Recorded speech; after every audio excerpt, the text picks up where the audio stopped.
Hello, hello, hello, hello. All right, I'm not entirely sure about the internet connection. I'm telling you right now. We'll see. We'll see how it goes. Well, well, well. So many, so many fun names. I'm glad to see them in chat. Can y'all hear me? This is a new stream setup. My other computer kind of fucked, so I'm doing this on my laptop, if you can believe it or not. All right, you ready? Ready to see the new setup? Whoa. There you go. Hello. Hello, hello. A stream? Wow. I know, right? All right, I'm going to say hello to everyone. I'm excited. I didn't. Oh, look at that. Look who decided to jump on the table. Rio's also excited. Yeah, Rio's still there, still alive, still kicking. More than ever. Right, Rio? You got excited because I was talking. Or are you excited because I'm streaming? Chat missed you, I think. All right. All right. I'm going to say hello to everyone who's in chat because I did not expect people to join. I thought I abandoned you, but see, you're still loyal. I'm very happy to see that. All right. I'm going to say hi to Get Crepuscular. Hello. Pyro Anarchist, of course. Apple of Newton, of course. Lex. Hello, Lex. Twitching with delight. Zgirwoj. Hello. Sean would never stream again. Well, well, well, how things can change. I'm just a year, yeah, I'm just a year late, as Pyro Anarchist said. A sandwich from heaven says, damn. Hello. Hello. Zbrano. Hello, Zbrano.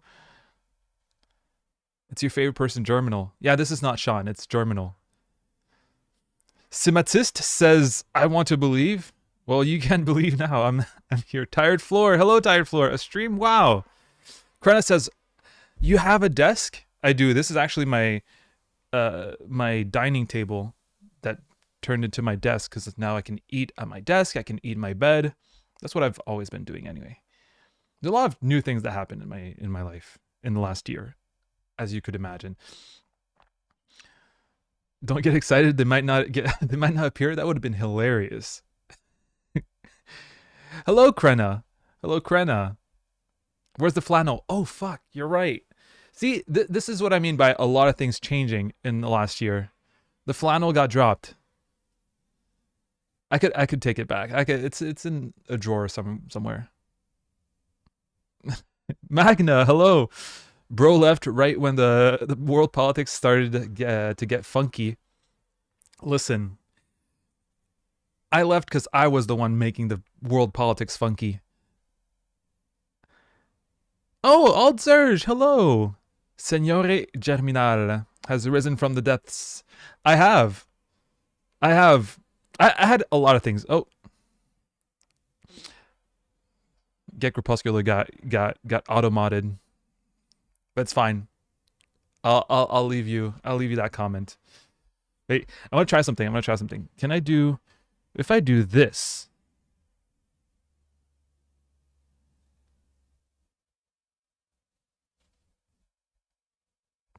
No, it doesn't work. I thought if I pin messages, it would put them on screen. I did something along those lines that if I pin messages, it's going to go on screen. So that way, when I talk about a message, when I respond to an answer, a question or something, I can just pin the message and then talk about it. But it's not on stream. All right. We'll figure that out at some other time. Oh shit, I deleted a message. I'm so sorry. That's not what I wanted to do. I think it was Magna who wrote that I put wait. Journal put Trump into office. Yes. Of course I would delete that message. No, I didn't put Trump into office. Germinal got the Pope. Yeah, I've been very busy, guys.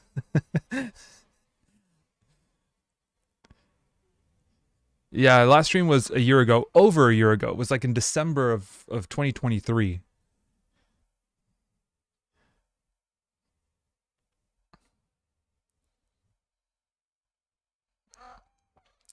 I don't need. Yeah, now that I'm a politician, yes, Lex, we can talk about that in this stream. How I ran for office. If some of you haven't seen that, I ran for office. It was a lot of fun. It was a lot of fun. So I can go back on that. I did a video going back on it, but it was like I feel like I could have gone into much more. Though it's all in French, so it's difficult to like talk about or show like all the media coverage I had, just because it's all in French. And if I remember correctly, this stream loves French. So yeah, since I've become a politician, I don't need flannel. Rusty Chain 1 is now following. Wow, we're already getting followers. Wait, we got 4 followers since the beginning of stream. We got Joe a Guy. Hello, Joe a Guy. We got the Madcap, 5 followers. The Madcap Game. We got Sev Animal Nibian. Rusty Chain 1, as I already shouted out. And now Leary Rotting. Rusty Chain saying, hey friends, first time chatter, hello. Everyone say hello to the first time chatter, Rusty Chain 1. And be nice. Tell them that I stream very constantly, almost daily, and that I'm always, well actually I'm never late to my streams. Germinal is JD Vance. No. I work in the shadows. That's why I haven't been. I can watch you at 1080p. I need to download something. Okay. Well, I'm happy you can watch me at 1080. I tried. I put my settings at 4K, but like my computer can't handle that, and I don't even know if my network can handle it. So far, nobody has been complaining, so I guess my network is not that bad.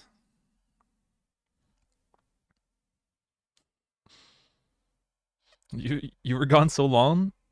There's a new pope. There is a new pope. Can we rejoice? Rejoice. And the censoring begins, says Magna.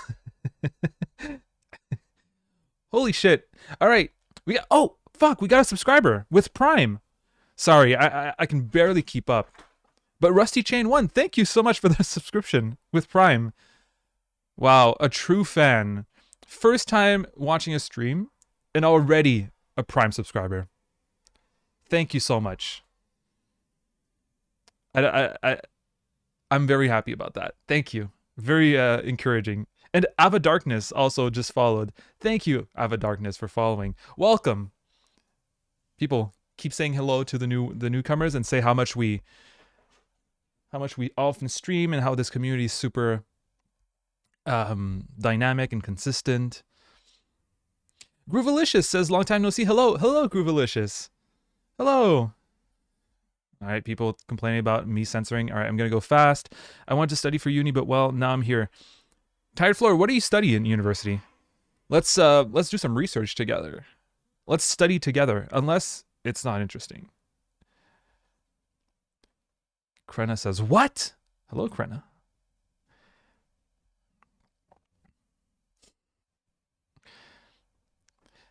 Pyroanarchist says, they're no longer a stinky anarchist. I am an anarchist.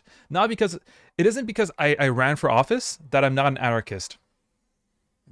You'll see. I'll explain more about how I ran for office. You know how many votes I got? I don't know if I said it in the video. I got 560. You know how many votes I got? I don't know if I said it in the video. I got 569 votes. 569 votes. Isn't that nice? I'm really happy about that.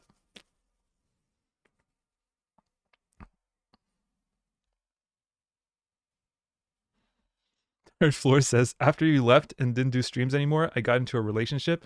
Is there a causality? Well, maybe. A lot has happened in the past year, both for you and for me as well. I'm not in a relationship with with Mila, my ex, who you knew by another name. So now I'm here. Now you're my partners.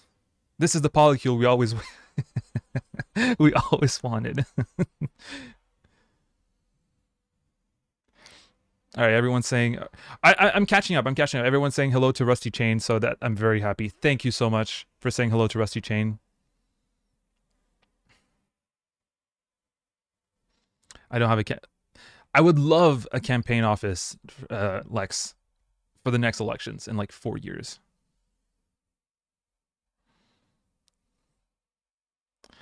Yeah, almost once a year for streaming. No. It's gonna be a lot more. Have you been experiencing rhino symptoms? No, I'm not a fascist. That hasn't changed either.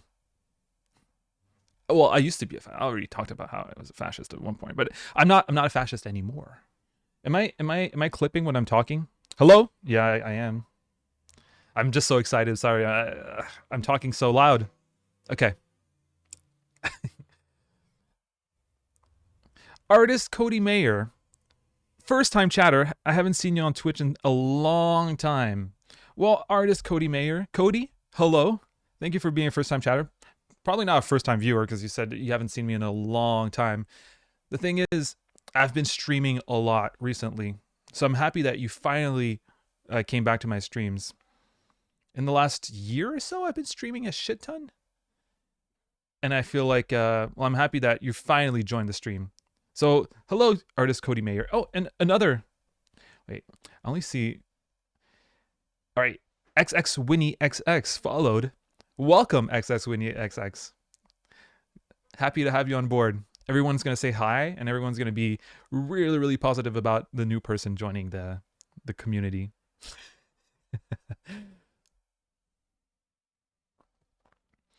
All right, Magna saying French sucks. We're just gonna go past that. Actually, I have a mouse here. Can you imagine? Now I can actually scroll and go like this and read your messages that you sent a while ago because I can't keep up. I'll get better at this. I've been saying that for years now.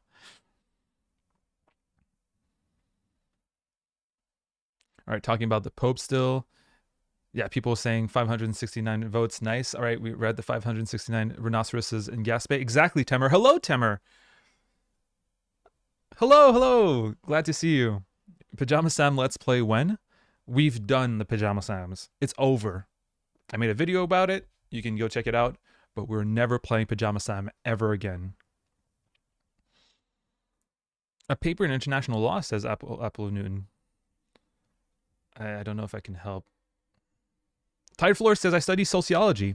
I have to do homework and make an interview guide stuff and also study for the statistics exam. Statistics! Amazing!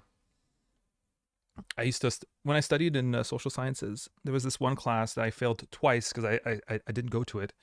It's quantitative methods, it's called. It was just like, basically it was just talking about making graphs and stuff. Hated it. That's why I failed it twice. Leary says, if we are a polycule, does it mean we have to play D&D? I'm not going to play D&D because I'm not a nerd.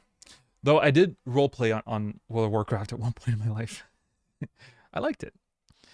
Germinal being parasocial again. Oh my god.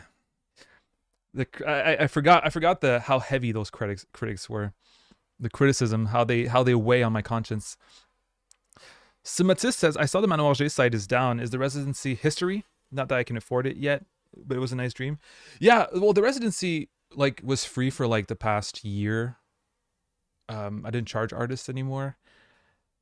We had an artist from Nevada come over. That was a lot of fun. Luke. He drove all the way from Nevada to Gaspésie. He did like a road trip and then he stayed like a month here. It was a lot of fun. And but yeah, I stopped doing the residency. For many reasons. Maybe we can go into it eventually, one day. But yeah, it's history now. Oh, someone's passing their lawnmower. Can you hear that? I thought my neighbor already passed the lawnmower. Oh no, it's just someone driving on the road with their lawnmower. Yep, that happens here. I live in rural Canada. For those who don't know, for all the new people coming in, such as Ash Kitty 4444. Hello, Ash Kitty. Everyone says hello to say hello to Ash Kitty. You can also say hello to the guy driving his lawnmower on the road. Aldzer says j'ai appris beaucoup de français depuis que nous avons nous voir la dernière fois. Je vais essayer de lire la presse sur vous. Nice, thank you. Just write Sean Grenier, my full name, on Google, and I have some articles on Radio Canada and all that. I'm glad that your French got better, Aldzer. My Spanish didn't. Though my Duolingo streak went up to like 446 or something, but then I gave up.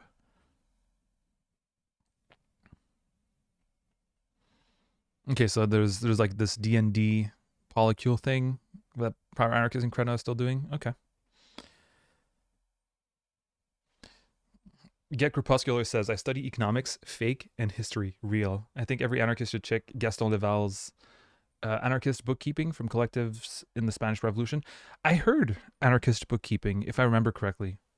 I think I've heard of this before. Interesting. Yeah, well, I'll definitely check it out. Try to remind me eventually. Maybe we can look it up like on Wikipedia, or like read like a summary or something online if we can find one. And yeah, study economics fake. I during my debate, I had two debates during my electoral campaign, and one of my debates I was debating this. There was like 3 parties with me. It was televised, and one of the debates was one of the questions. No, I don't. It was actually my introduction. I said it was my first joke that I made during the debate, and I said I believe in the separation of church and state, and therefore I will abolish the economy. And there was this one lady in the audience that laughed a lot at that joke, and she was like in the front row, and I thought that was really funny. So I pointed her out during my intro to the debate. I said, "Hey, there's a lady who thinks I'm really funny," and then the guy to my right, who became the representative, came to me and said, "Hey," like during the debate, during my opening, said, "Hey, that's my wife." And I was like, okay. He's like, he told me, she finds you very funny. We have the same humor. I told that guy who's now the representative at the Chamber of Commons or whatever, however they say it in English, said that he would vote for me if he didn't vote for himself. And then I told him, listen, I promise I'll vote for you if you vote for me. He didn't take up that promise. He didn't want to make the deal. Oh well. All right. Lucy Lux Lucis says, "Whoa, hello, Lucy." Indeed, whoa. Xwinnie wrote their first time chat, which was probably a while ago. I'm sorry for ranting, and there's 3 first time chatters. Okay, so there's Winnie saying new person. Nope, I forgot about my password. Oh, that's not as exciting. And then Ava Darkness says parasocial polycule. I'm cool with that. I don't want to be in that polycule. That was a joke. You can be in a polycule with whoever you want. I think that's on Discord. There might be a chat polycule Discord channel. I haven't been on the Discord that much either. I wouldn't be surprised. Diamond C4, first time chatter as well, says, what does GM mean? GM means Game Master. See? I might not play D&D, but I still know things. I still know things. Chat, is this real? Okay. Collective hallucination. Yes, I'm not real. This is all a dream. I'm not a nerd, says Krena. In quotations. I'm not. Someone else wrote, I'm not a nerd. Why is that? Why is that quoted? I repeat on WoW. Okay, okay, okay. I'm gonna skip some messages. I'm sorry. I'm not gonna play Disco Elysium.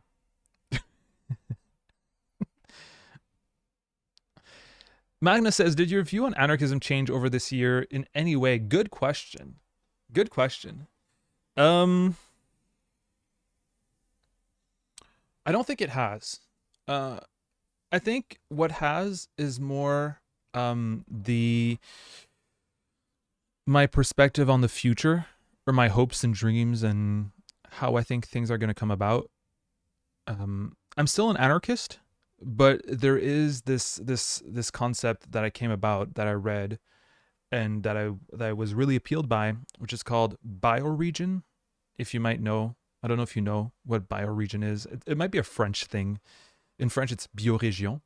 And the concept of bioregion I find extremely helpful when it comes to thinking about the future, because things are going really, really bad, and class consciousness and just in general, people have trouble using pronouns. So dismantling capitalism is going to be really, really fucking hard. Dismantling the state is going to be really, really fucking hard. And we can't do it without a popular, if not consensus, at least a popular will. And there's a difficulty in that popular will to even use pronouns. So we're so fucking far, and we're so far away from that goal, right? And all the pressures, economic, social, ecological, they're weighing heavy, and it feels like we're not advancing as much as we should. So bioregion really helps. I'll talk about bioregion when I catch up on chat. If you at least stopped chatting a bit, then I could probably start talking about things that I like instead of just talking with you. But that was a good question. Thank you, Magna. I'm thinking of writing it on international law legitimizes the state violence or something along the line. Can anyone help? That sounds really fucking cool. I can't help, but maybe some people. Winnie says, "How's your carpentering?" My carpentering, yeah, that's another thing that happened in the last year. I did my carpentry class. I finished it. I aced it. And right now I'm just waiting for basically I need to do 150 hours with a contractor. I can't just start doing like working for someone, because that person needs to guarantee me 150 hours, which not a lot of contractors want to do necessarily, because they don't know who you are. And if they guarantee 150 hours and then you just like, and you suck, then they're kind of stuck with you for 150 hours. They need to pay you for 150 hours. So it's a bit harder to find a job in those circumstances. I'm trying to get into the company that my brother works for, and hopefully I get in through there, but whatever. Even if I don't get my 150 hours, which I need to get before December, and it needs to be in my region. I can't go to like Montreal where there's a lot of companies and all that. It needs to be in my region. And in my region, there's not that many companies as much as there would be in Montreal. So, but even if I don't get a job with that, it's fine. It's not the end of the world. And I learned a lot during my carpentry class. I had a lot of fun, and yeah.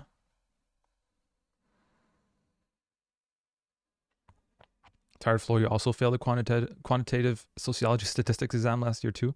I didn't fail the exam. I just didn't show up both times. I was just so pissed that I had to do maths. I was like promised, if you go in social sciences, you won't do maths. And I was really pissed that I had to do maths. Now I understand the importance of maths in social sciences, but back then I was just really angry. Temer says, I miss St. Dom. I guess he's in a better place now. St. Dom is not that far, actually.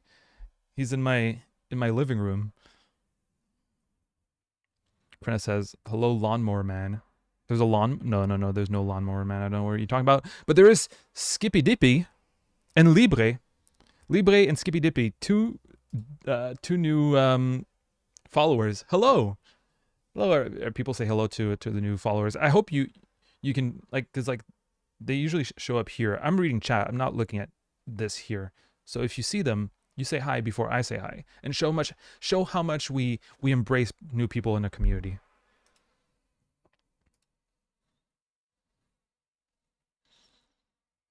Maybe in the grave with the Pope. That's too soon. Is Duolingo good? All right, we're talking about Duolingo. I haven't. Okay, that was a while ago. The Proctophile says, "Hey man, how have you been? I've been good. I've been good. A lot of things have changed in the past like a year and a half. But I'm happy to be here.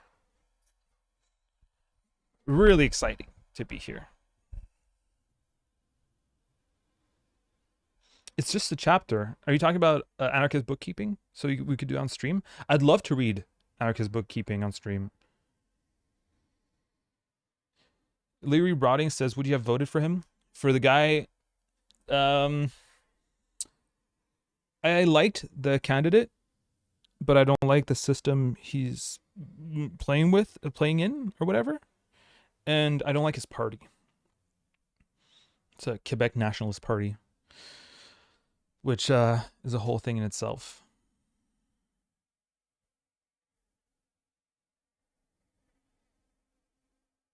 This guy's always so far behind chat. Okay, Magna. Oh, Libre did a first time chat probably a while ago. Okay.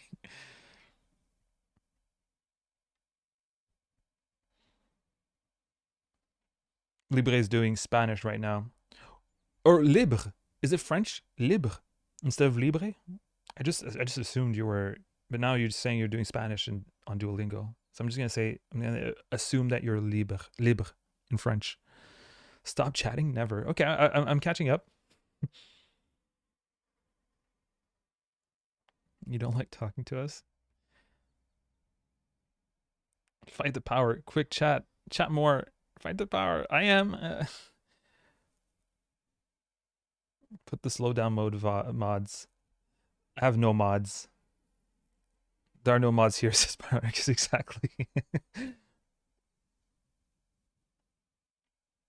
Rebuild my deck should take about that long, 150 hours. The thing is, I can't do residential. The 150 hours needs to be either with new construction, that can be residential, but it needs to be commercial or like institutional, like schools and stuff like that, or bridges and stuff, which is less appealing as well.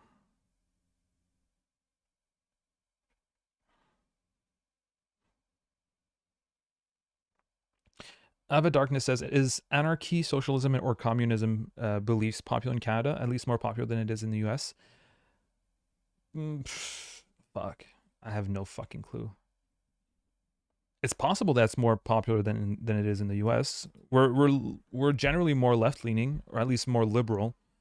It would be easy for me to say yes because the people around me are generally, you know, anti-capitalist. Does it happen that sometimes some anti-capitalist thinkers like go on the media? Yes. I don't think that happens that much in America. I don't know. I have no clue. A very popular book editor, which is my favorite book editor, called Lux in Quebec, is like an openly anti-capitalist leftist book editor, and they always win prizes. They're very popular. They just won like the yearly prize for best essay. So yeah, I don't know. What do you think in chat between Canada and the US? All of you chat who are mostly, I guess, Europeans. I don't know if that's still the case.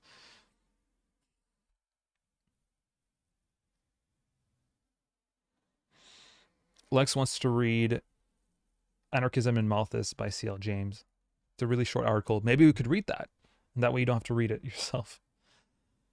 Skippy Dippy says hello, first time chatter. And people are saying hello. Always heartwarming.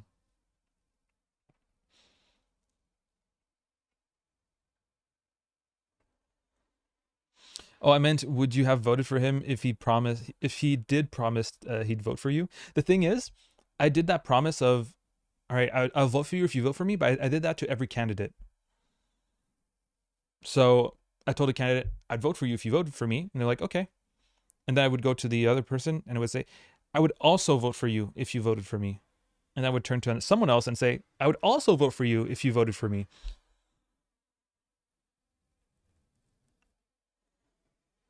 Power Anarchist says, do they want Quebec to become independent? Yeah, the nationalist, it's the Bloc Québécois. There's like a whole party in the Canadian election system that is all about Quebec.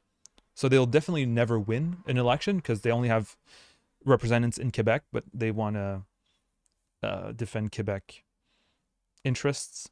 And it's also a way to say we don't really recognize the Canadian politics and Canadian power in Quebec or whatever. Promptifel says, hopefully you can finally schedule that interview on my podcast. Yes. Yes, I'd like to. I'm sorry. Sorry about that. I've been so busy. Especially with the carpentry class. That was full time. But now it's slowed down.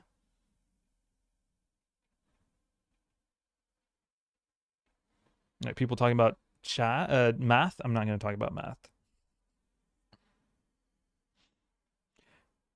H. Jariz. Is that a new follower? Yes, it is a new follower. H. Jariz from 2 minutes ago says, I had to click it to believe it. Oh, well, you can believe now. Welcome, H. Jariz, first time chatter and new follower. I don't know if you're a new person or if you're also someone who forgot their password, but hello, welcome anyway.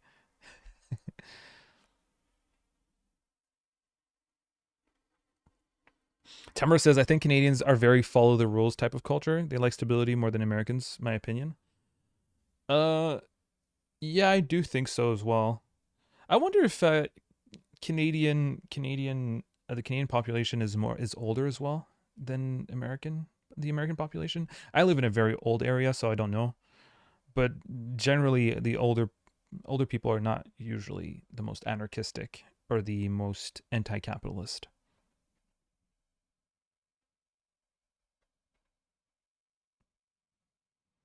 Sematis says, I don't know, I saw a mural in Chicago of a police car in flames. It was commemorating a historical riot, and I could imagine something like that on a public wall in Toronto.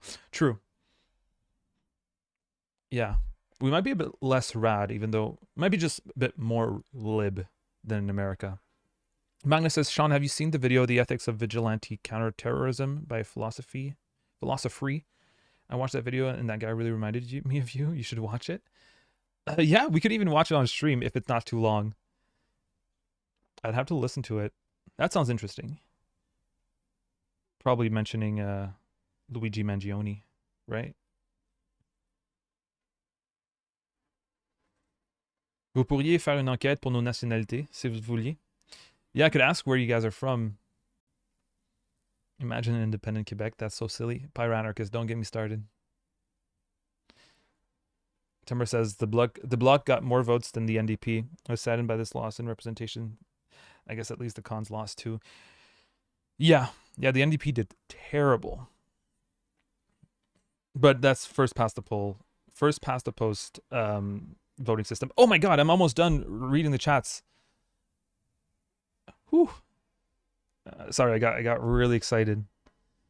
You should form a French party with an ideology of anarcho-bureaucracy. I think that would be a fun way to structure your society. No, my only ideology is the rhinoceros ideology, which I can probably talk about right now.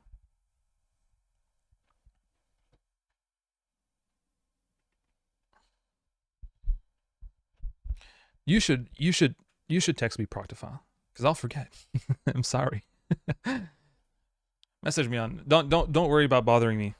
The worst thing that can happen is that I don't open your message, which I do often. It's not personal at all. Don't take it personal. Okay, let's talk about the rhinoceros. Temer got it right. All right, I've got a prop as well. Someone gave that to me. Hold on.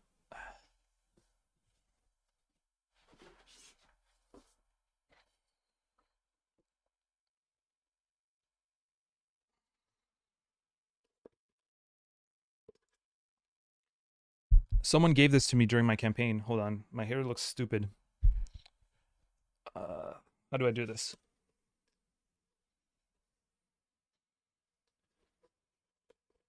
I have, and you never responded? That sounds like me, the proctophile. I'm sorry. Okay, I'll answer. Oh, this is much better. Okay.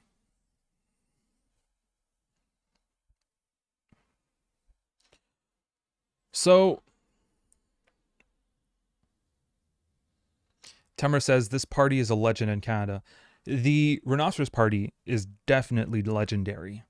And I was a candidate for the Rhinoceros Party in Canada.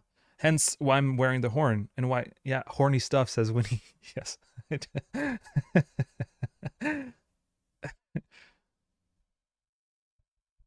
Okay. Hi. We're gonna make this a segment, maybe, if I decide to make segments. Hi, my name is Sean, and I ran for the Rhinoceros Party, hence the horn.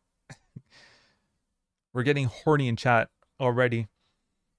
So, the Rhinoceros Party, legendary party in Canada, is a party that was like created in the 60s by Quebecers, because Quebecers are radical, more radical than any Canadian there exists.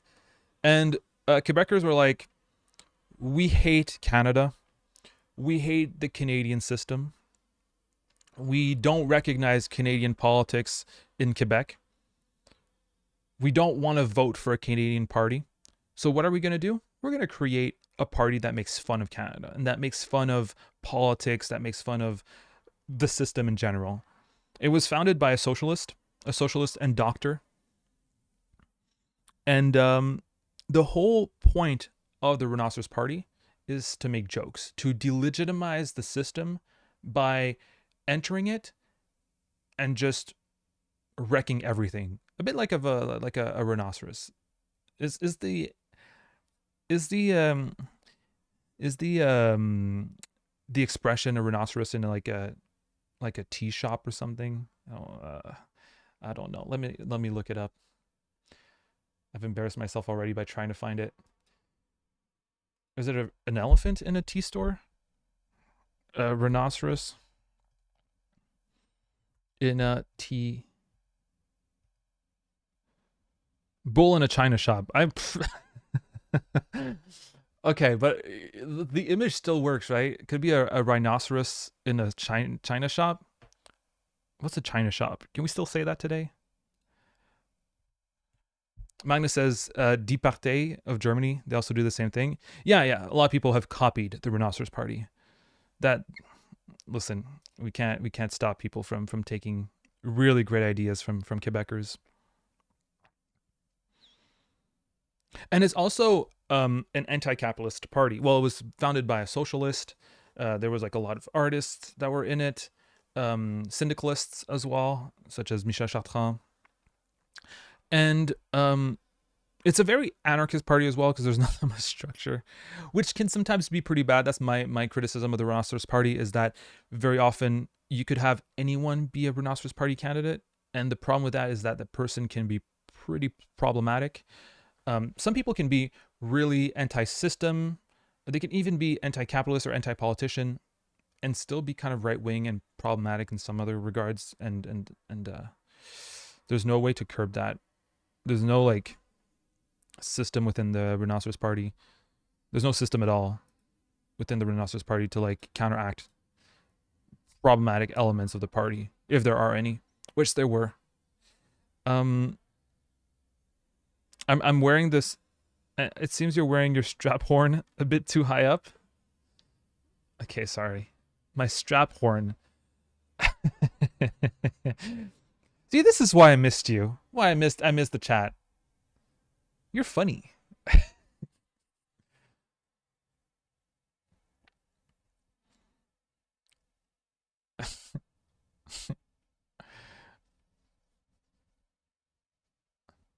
A punk friend of mine was candidate for the party in her city. Really? Is it in the last election or in another election? Was it the one that just happened?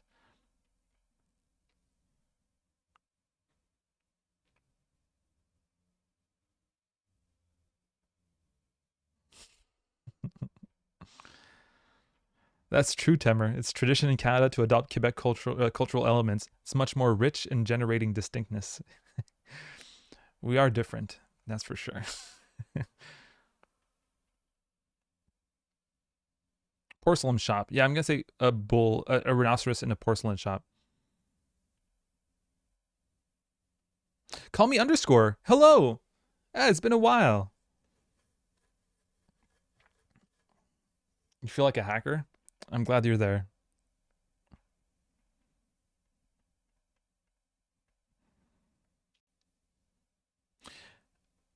And so the Rhinoceros Party, I ran for the Rhinoceros Party as a joke, just for fun, because I thought it would be hilarious and it would be like a fun experience. And it was actually really, really confronting in the sense that by talking to people and by talking about the Rhinoceros Party, which, as someone said in chat, is kind of legendary in Canada, people recognize themselves in the Rhinoceros Party. They weren't radicals, right? If you talk about them about communism, they'll brush you away, right? They won't see any legitimacy in your criticism of the system.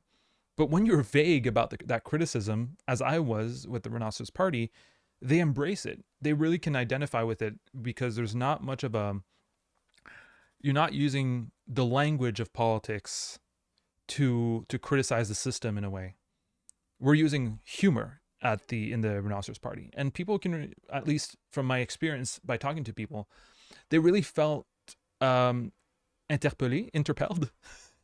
They really felt like they were being talked to, and not that I wasn't trying to sell something to them, selling an ideology or selling even ideas, but that I was criticizing the system and they were enjoying it. Now, that comes with certain elements of, because like some people, as I said, they can criticize the system because the government is just trying to bring too many illegal immigrants, and politicians are whatever, and they could identify to me because of that. You know what I mean?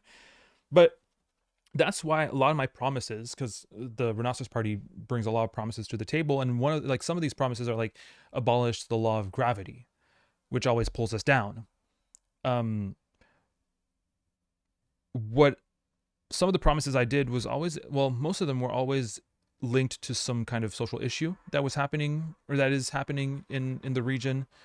And there was one thing I did is when I talked about climate change, I did sometimes do jokes, but I was really harping on the fact that climate change and capitalism are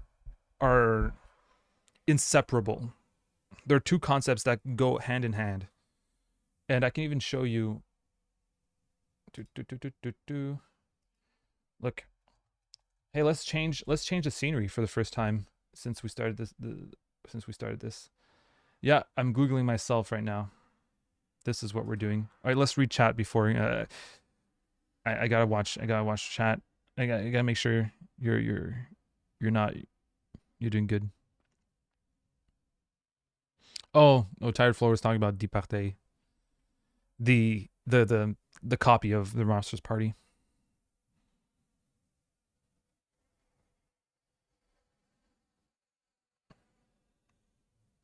You forgot you aren't funny, Sean? Skirwaj. I finally come back to stream. And you're already roasting me. Pyranarchist says people like left-wing policies as long as you don't say it's left-wing. Yeah, absolutely. There's something to be looked into as leftists into why people don't like left-wing, but they like the policies. But they don't like us, or they don't like our framing. Very possible that that's not necessarily our fault, but it could be our fault as well, you know.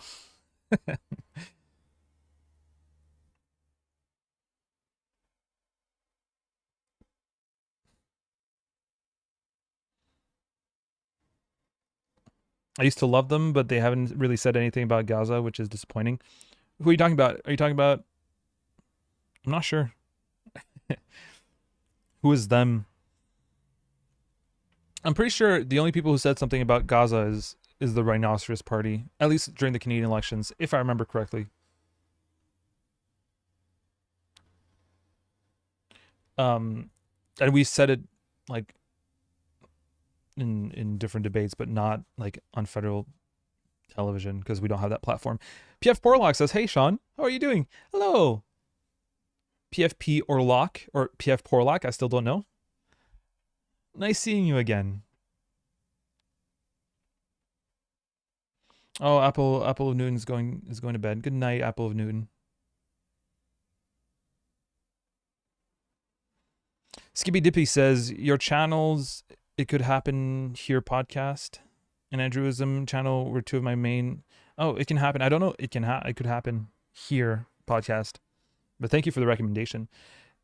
And Andrewism channel were two of my main gateways to anarchism. By the way, nice. Thank you. I feel like before I actually started doing mutual aid, I was missing something in my life. Oh, I'm very happy to hear that, Skippy Dippy.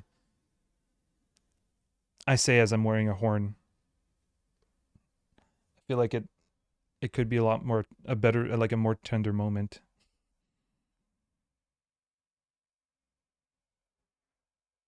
Oh, Departé. Yeah, they're not radical. They're not as radical as the Rhinoceros Party. All right, let's screen. Wow, isn't that crazy? Isn't that cool? Chat is kind of in the way, but especially. Whoa. This is not what I want to do. Okay. Okay, wait. What I'm going to do is this. You type long messages as well. I'm going to put you right here. This is where you're going. There you go. Okay. This is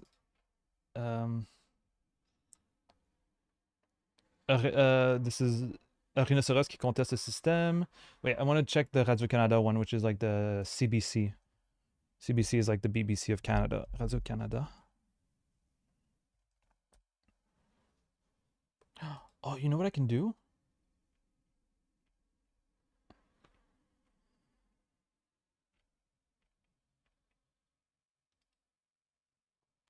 It's actually translate the page, right? I can translate that. Yeah, to English. Lively exchanges at the Saint-Anne-des-Monts debate. This is me. Outgoing Liberal MP Diana Boutier, who's my neighbor, by the way, was a target of numerous attacks from her opponents. Blah, blah, blah. Bloc Québécois member Alexis Deschênes, who's now the representative of our county, criticized her. Blah, blah, blah. Not important because it's not talking about me. Hey, this is me. I was positioned between the both of them, and they were going at it. It was kind of funny.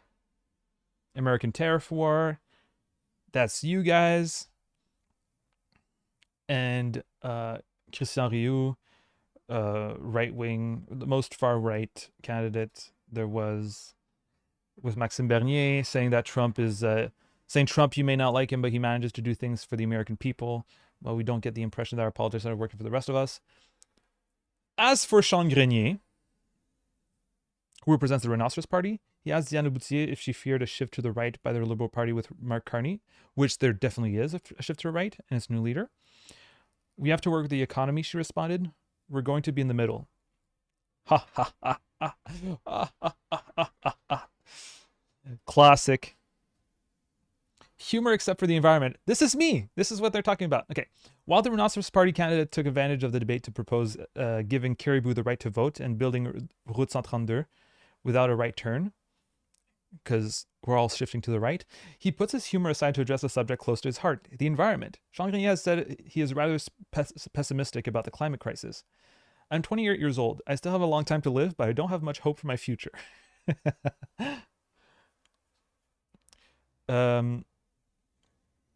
The Rhinoceros Party candidate says he wants to offer an alternative solution to voters who do not identify with the traditional parties. Quote, as long as our democratic system is tied to the capitalist system, we will always want to extract as many resources as possible, laments Mr. Grenier.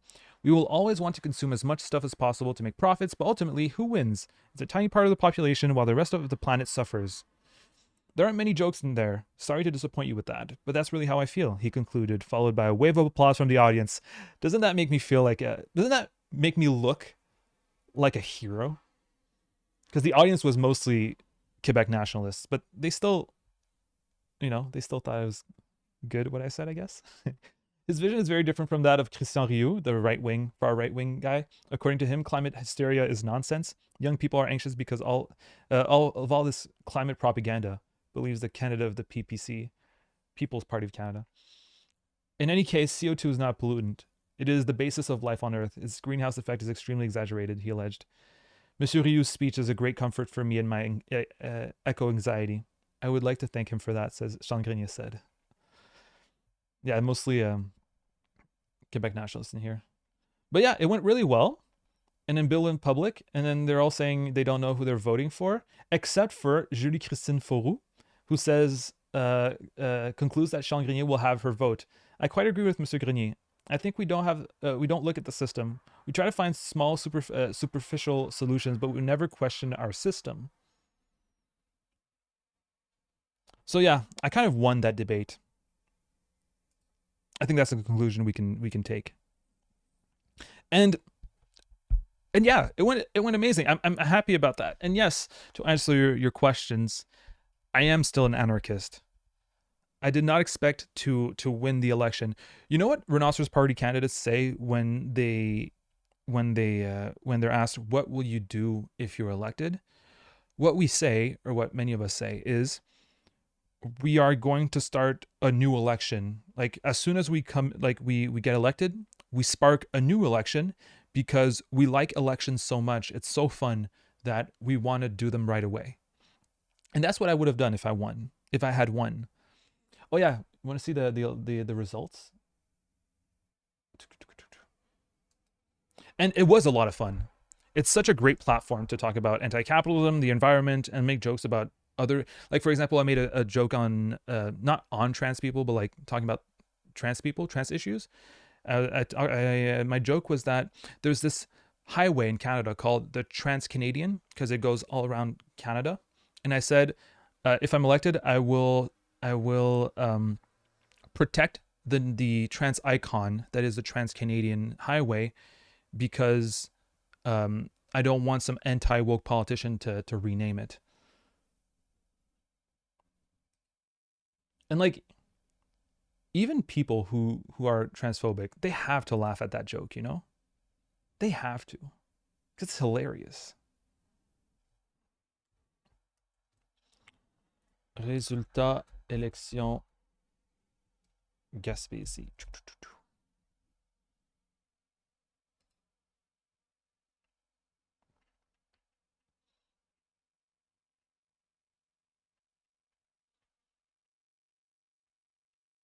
Okay, let me show you the results. First, let's read the chat. Chat says, oh yeah, my French gendered language. There is a pronoun for non-gendered. There is a non-gendered pronoun in French called yel. But it's not like, oh, hello, Jonia DL. Oh my God, Sean is famous. Hello, Jonia. Okay, yeah, there is a non-gendered pronoun in French, but it's not as used as, like, for example, they, them, because it's a new word called yel.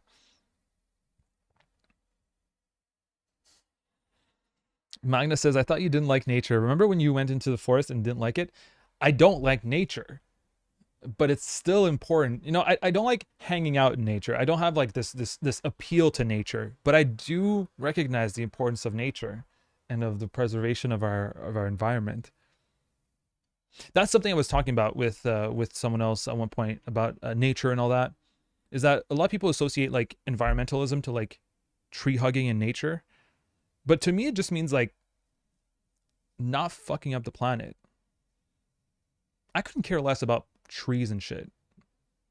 It's not, I'm not doing it out of love for trees or out of love for forests or whatever. I'm doing it out of love for like myself and my community because I don't want us to like die, you know?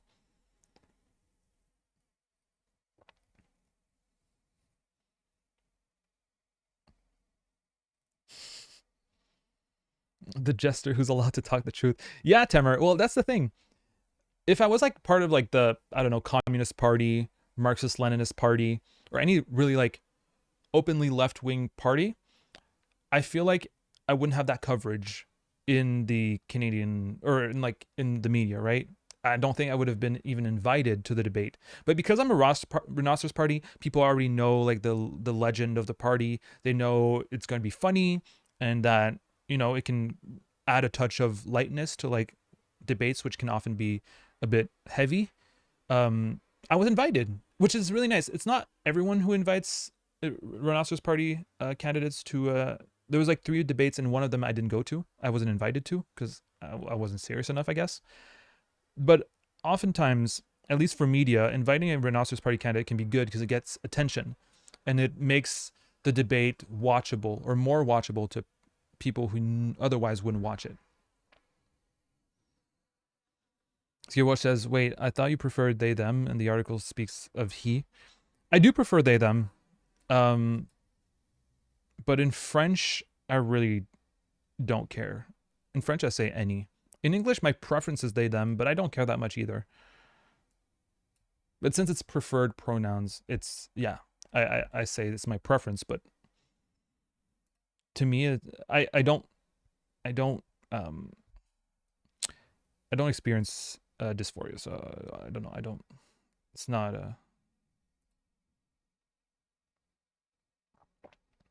epically on the libs.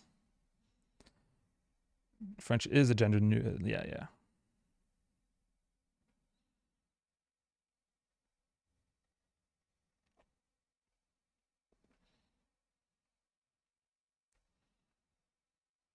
Cis Atlantic Highway doesn't sound as cool. Exactly.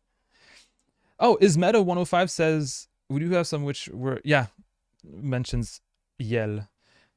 Hello, Ismeta, as the first time chatter. Let me see if you followed. You didn't follow. You just came in to slip in Yel and then leave. It's okay. It's all right. I'm fine with that. Yeah, cis is a slur, isn't it? Biologically highway, Atlantic Highway, exactly.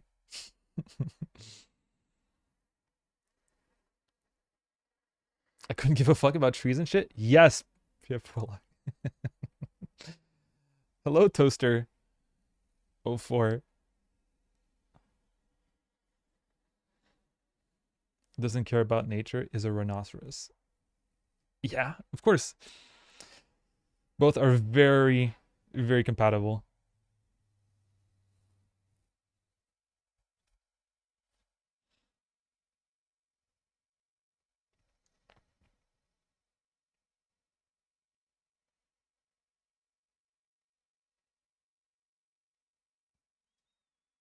General likes to lie a lot. Okay, we're back to doing I do follow. What do you mean? Okay, you do follow. Okay, you just were like a silent chatter. Because I saw it was like first time chatter. So like, oh, someone's new. But you might not have been new. You might have been a lurker, and now you're not a lurker anymore. Glad you're chatting. Hello, Ismeta. Or I Smeta. I don't know.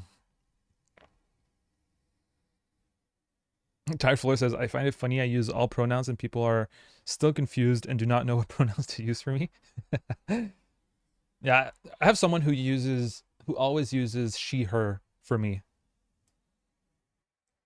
And you know what? I think it's cool. All pronouns at once, exactly. Okay, let's look at the results for the Rhinoceros Party in my county. Screen. So, lib leading, lib win. Okay, so the one the guy who won had 26,000 votes. It's Alexis Deschaines, the one who said he would vote for me if he didn't vote for himself. Diana Boutier, my the MP who just who's my neighbor, like my direct neighbor, not in my neighborhood, like my direct neighbor, had 21,000 or almost 22. Jean-Pierre Pigeon, the Conservative Party, got 7,000. Denis Giroux, the NDP, got 1,000. And I got 572. Whoa, they added 3. Because I was at 569. They might have recounted. They added 3 votes to. Holy shit. Look at me. Look at me having even more votes than I thought. And Christian Rioux, the right-wing guy who said he didn't believe in climate change and he was transphobic as well, things like that, got 452 votes. I got more votes than the PPC, or like the more radical right party, by doing jokes. So, you know what? To me, I won. I got 1% of the vote. 1% was my goal. Why was 1%? Why was 1% my goal? Because since the Rhinoceros Party was rebuilt in like 2004, 2005, only one person has had 1% of the vote since, I believe. Yeah. There hadn't been anyone who had 1% of the vote in their county since 2004, 2005. So I was the first one in like 20 years. And I wasn't the only one who was the first one. There was also two other candidates in Quebec who had over a percent, over 1%, as I did. So we were three. And in 20 years, there hadn't been one. So we won. We definitely won. Yeah, I lied again. You said you only had 569 votes, but you have way more. I know. I had three more. Yeah, the PPC getting less than me is crazy. The Rhinoceros Party candidates never get that many votes. Uh, yeah, they did get the best picture of me. um, I had a picture of myself on Facebook. I don't know why they got a picture of like the Conservative Party candidate who didn't run a campaign at all. I ran a campaign. Denis Giroux didn't. I ran a campaign, and still they didn't give me any pictures. Maybe next year. Next year I might. I'm gonna. I'll do better.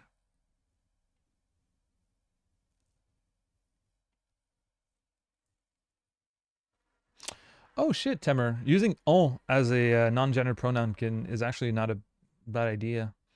But the only thing is, like, "on" can also be us, but it is supposed to be um, a third singular pronoun.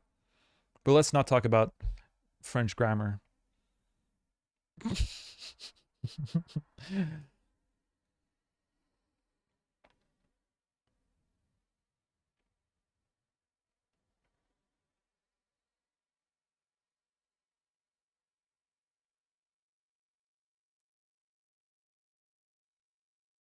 Suck at PPC, says Temer. Yeah, PPC is really bad.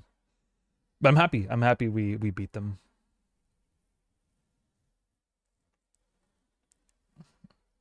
Oh, I got more votes than a Nazi. Like, it's hard. Hey, listen. It can be hard.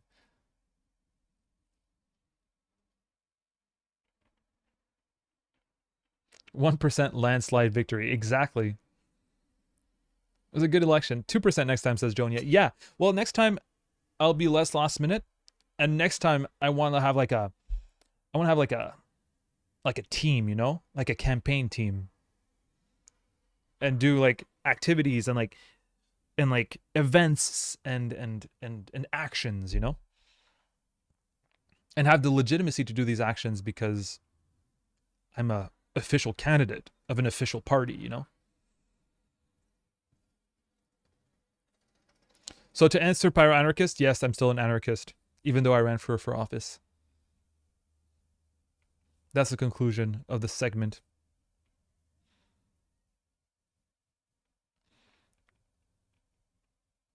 Can we be your campaign team? Yeah, actually. A lot of my campaign is online, is on Facebook. So you have to like and share and stuff like that.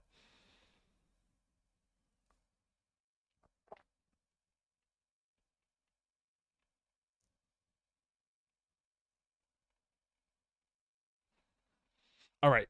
Enough rhinoceros shit. Unless you have questions. Do you have questions for a rhinoceros? How did you get how did you become a rhinoceros? I sent a DM on the Instagram page of the personal Instagram page of the Rhinoceros Party leader, and I said, "Hey, can I be the Rhinoceros Party candidate in Gaspésie?" And he was like, "Yeah, sure. We're looking for one." And that's it.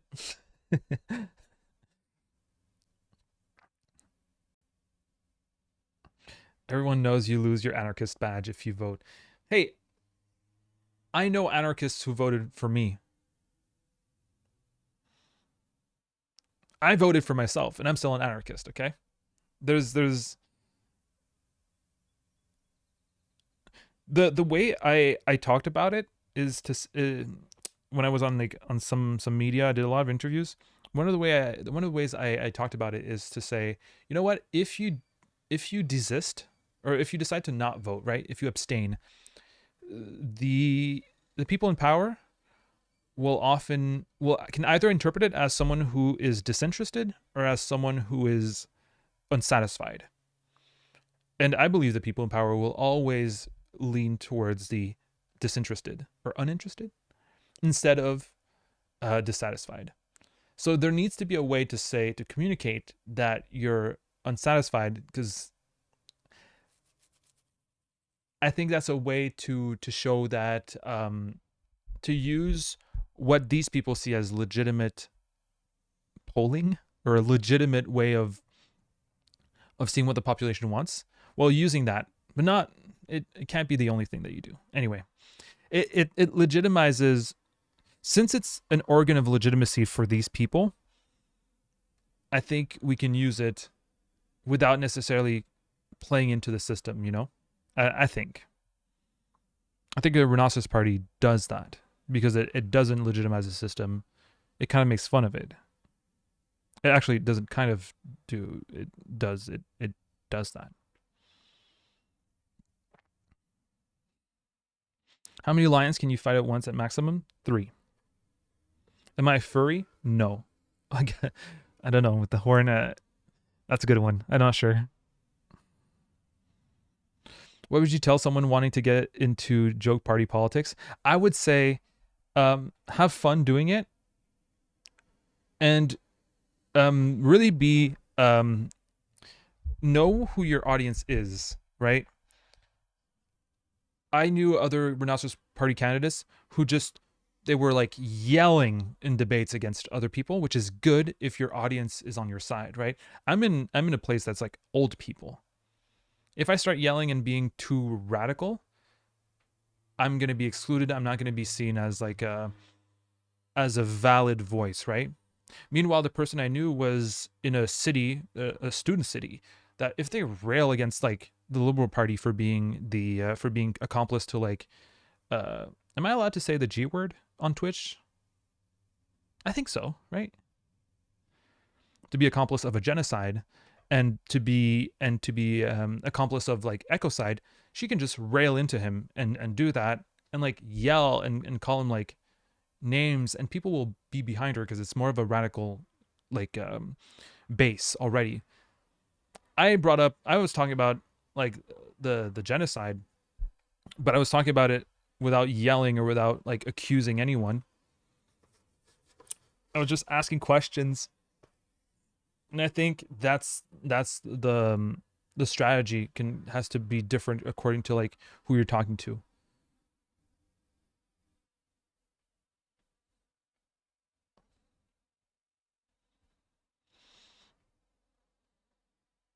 Halitosis 911 or 911. Hello, Halitosis. It's been a while. Glad to see you. Top 10 things to know before running a satirical campaign. I don't. Sean Archist. That's my handle on Instagram. Sean Archist. But I think mine is in French. Did you know that, Lex? Did you just leak my Instagram, my personal Instagram? Or did you say that because you came up with that joke yourself? Because if you did, great minds think alike.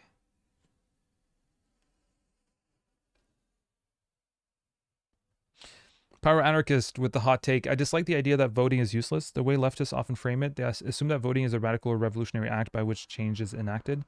But I think in its current form, it's mostly about giving us more time to do mutual aid and activism before fascists fully take over.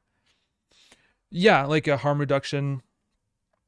I feel like with the Rhinoceros Party, I wasn't doing harm reduction, but I was really using it as a platform to talk about my ideas. I think the whole idea that voting is legitimizing the system is an outdated idea. I think because that's what a lot of anarchists use. They say if you vote, you legitimize the system. I don't think the system needs your legitimacy. I think the system is functioning pretty good with or without you. Um, and I think it's like it's pretty lib to think that you're you know that it's like very performative to not at least to me it's very performative to not vote, um, or to expect a specific party to have all the things that you know all the policy propositions that you would want. Um, there's a concept for that called the limousine elector. If I remember correctly, is the idea that you want when you're an elector, a voter, sorry, the limousine voter. If you're a voter, you can't expect the party that you're voting for to bring you to your destination as a limousine would do. What you need to do is um, see it more as a public transport kind of thing, right? I'm going to take the sub. I'm going to have to walk, then take the subway, then maybe take the bus. Maybe I'm going to have to bike.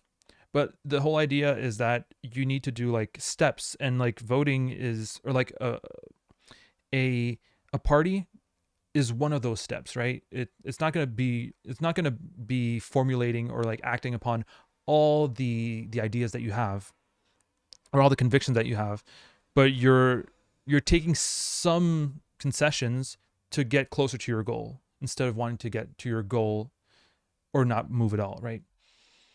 Um,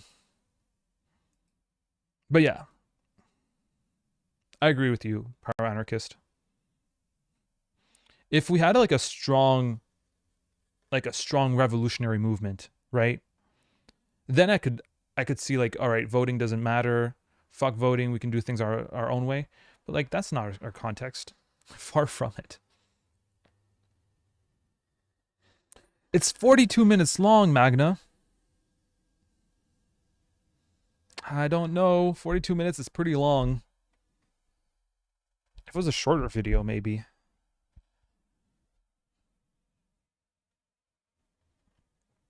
Call me underscore says, yeah, voting takes no energy at all. Just do it. That's another thing as well. It's not like you're it's that hard or it's taking away a lot of like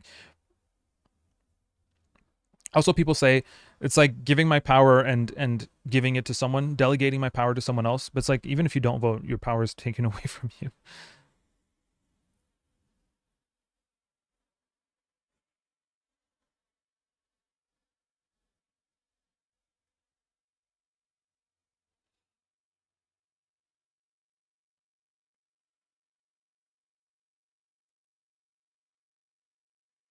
Is liberal a strong enough slur already, or is there a better communist or one? I think liberals is it depends on in which circles you are, right? In my circle, calling someone a lib is a slur, but not in most circles. I believe it's fine. In radical right wing circles, hey, it's the horseshoe theory all over again. If you're right wing, being a liberal is a slur. If you're left wing, being a liberal is a slur.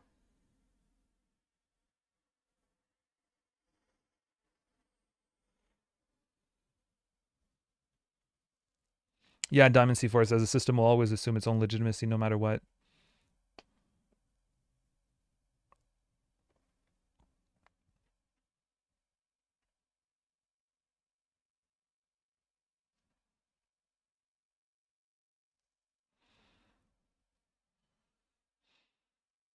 Yeah, not voting is not going to change anything.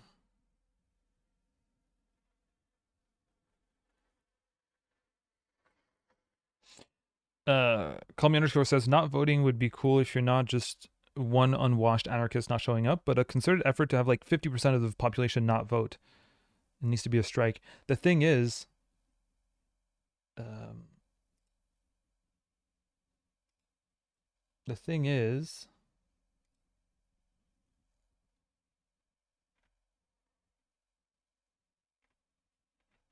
I'm trying to find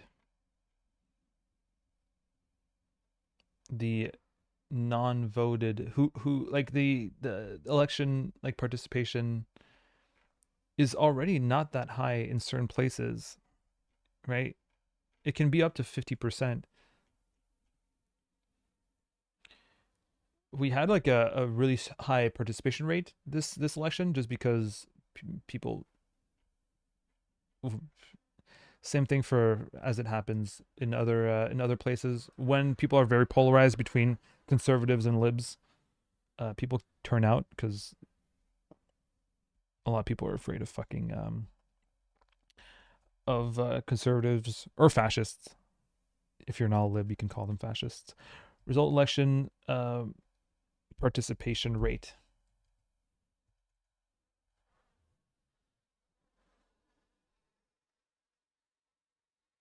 Voter turnout, that's what you call it. It's called voter turnout by electoral district 2025 Canada.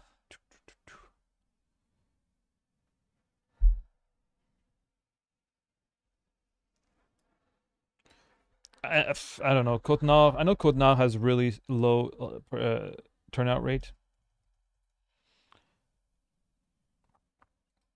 I'm trying to find where I could find that kind of information.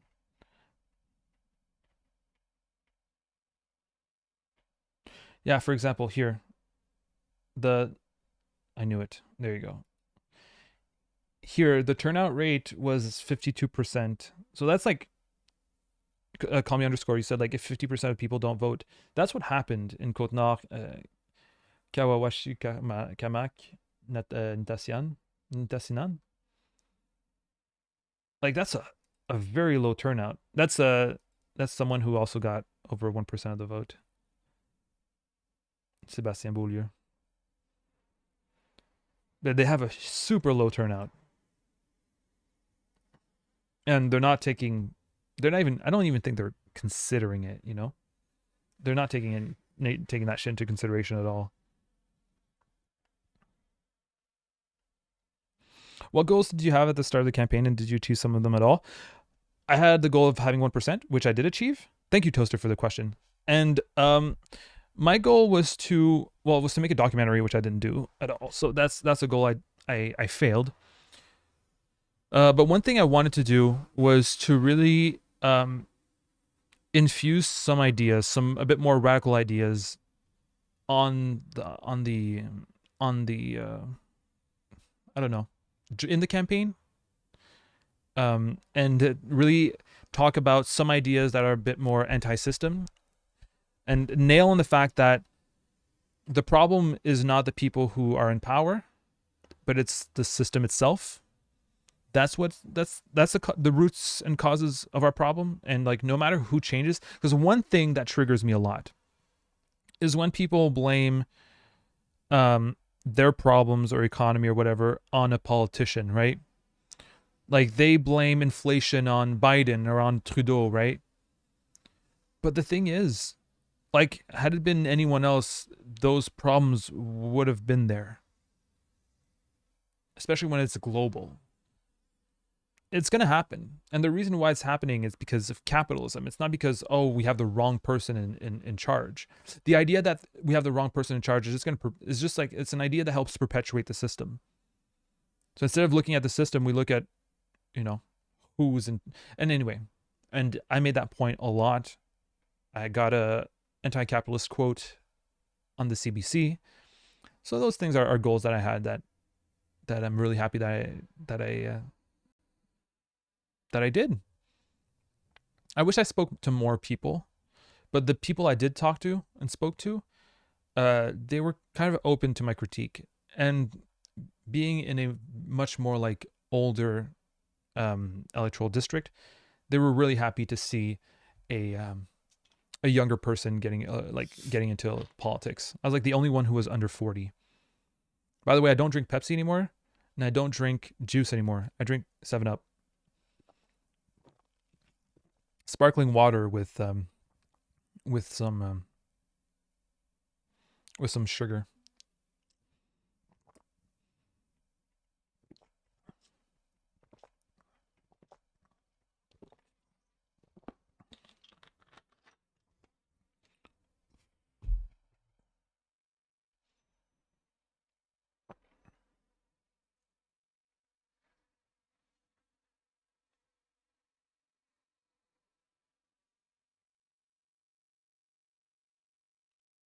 Alzer says, "Oh, talking about voting.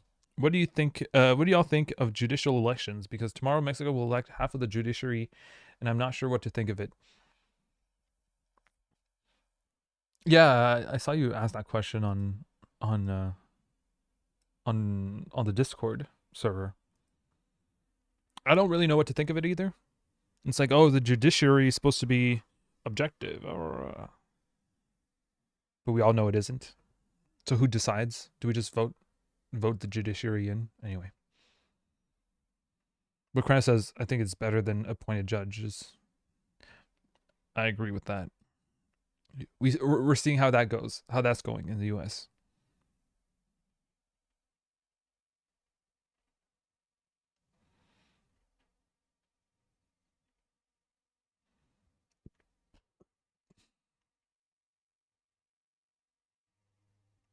Yeah, call me underscore. Also, you shouldn't silently not vote. But if 50% of all previous voters stopped voting and went protesting instead, that's the real trick. Yeah, yeah, voter turnout. But what about voter turn on?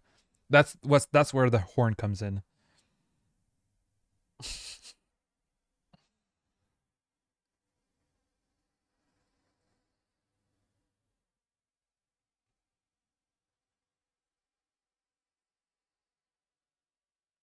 Yeah, we're gonna get to 2% next election for sure.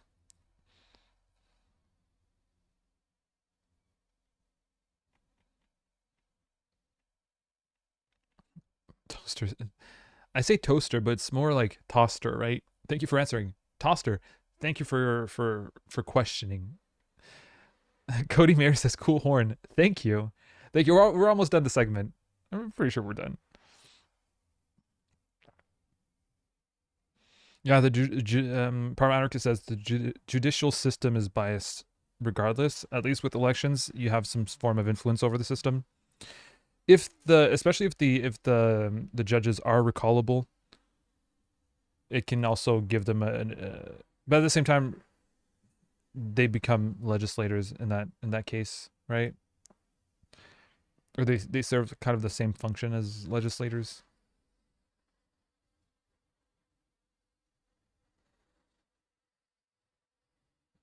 As Gil Walsh says, I'm tired of anti-capitalism in the sense that it's not going to be a viable strategy for a while, and we still need to change within the system. Yeah, that's why I was bringing. That's why I brought up a bit earlier when I was talking about how the system requires change, like very soon, and that we're not there at all, and perhaps um, we need to like re-question how to go about changing stuff because the revolution's not coming. That's where bioregion comes in. I can talk about bioregion, but in another segment, if this becomes a segment.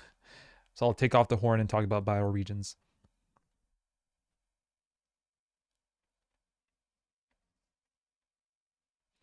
Also, can we take a moment to appreciate the Baroque-esque lighting? I know, right?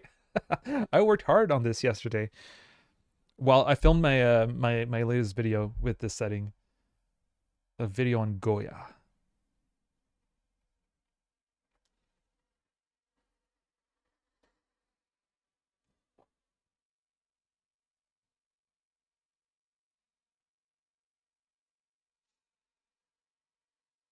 All right, time to take off the horn.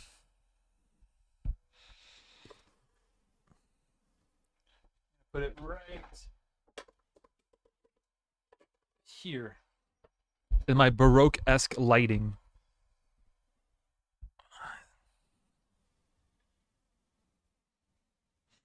It's getting kind of chilly, but I want my window to be open because, or else it gets really. No, actually, I'm gonna close the window. I'll be right back. It won't be. It won't be too long. You get a chair stream though. You don't really see the chair anyway.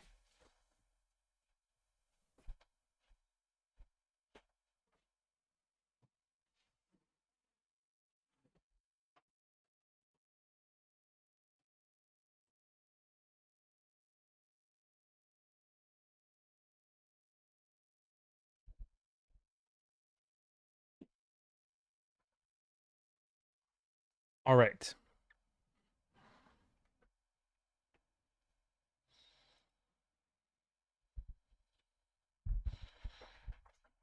How's everyone doing? Are you happy to be streaming again? I'm happy to be streaming again. I'm having a lot of fun. Hopefully, I do it more often. Yeah, the chair stream, I missed it. You don't see the chair that much, though, do you?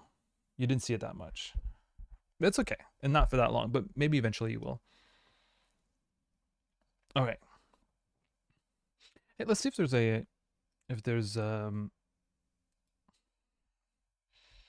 Wikipedia page for bioregion.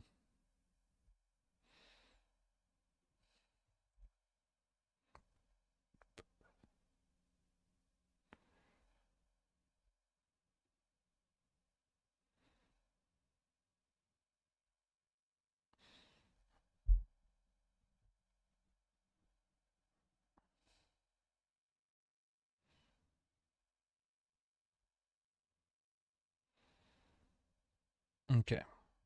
Mm, there is like an English, but it's not the same as in French.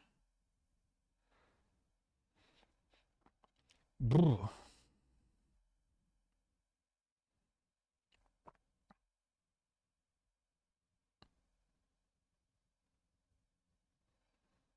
Okay. The French, yeah, I know the French. The French Wikipedia page is more about discusses better the what I'm trying to convey. So I'm gonna translate. I'll translate the French Wikipedia page.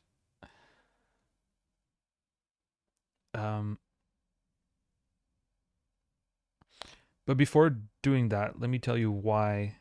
Um,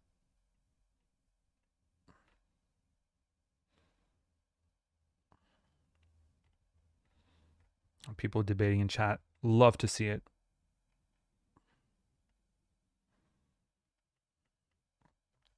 All right,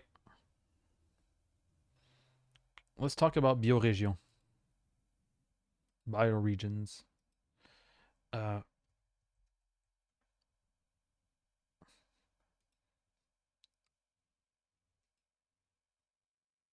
so hold on.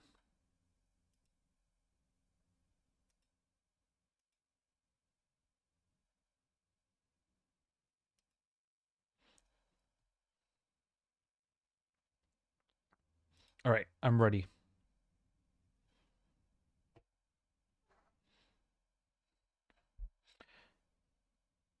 So, in the last year and a half since I have streamed, I read a couple of books, and one of them I read recently. It came out in October 2024, and I read it in October 2024. It's called Faire que. All right, it's in French, obviously. It's by Alain Deneau, someone not an artist, a thinker I really like. Very popular in Quebec, and maybe some in maybe some a bit in France. And Faire que is a book that's separated in three parts. The first part talks about how ecologically we are at a dead end, that we're losing, and that we are going to lose. We're not going to win.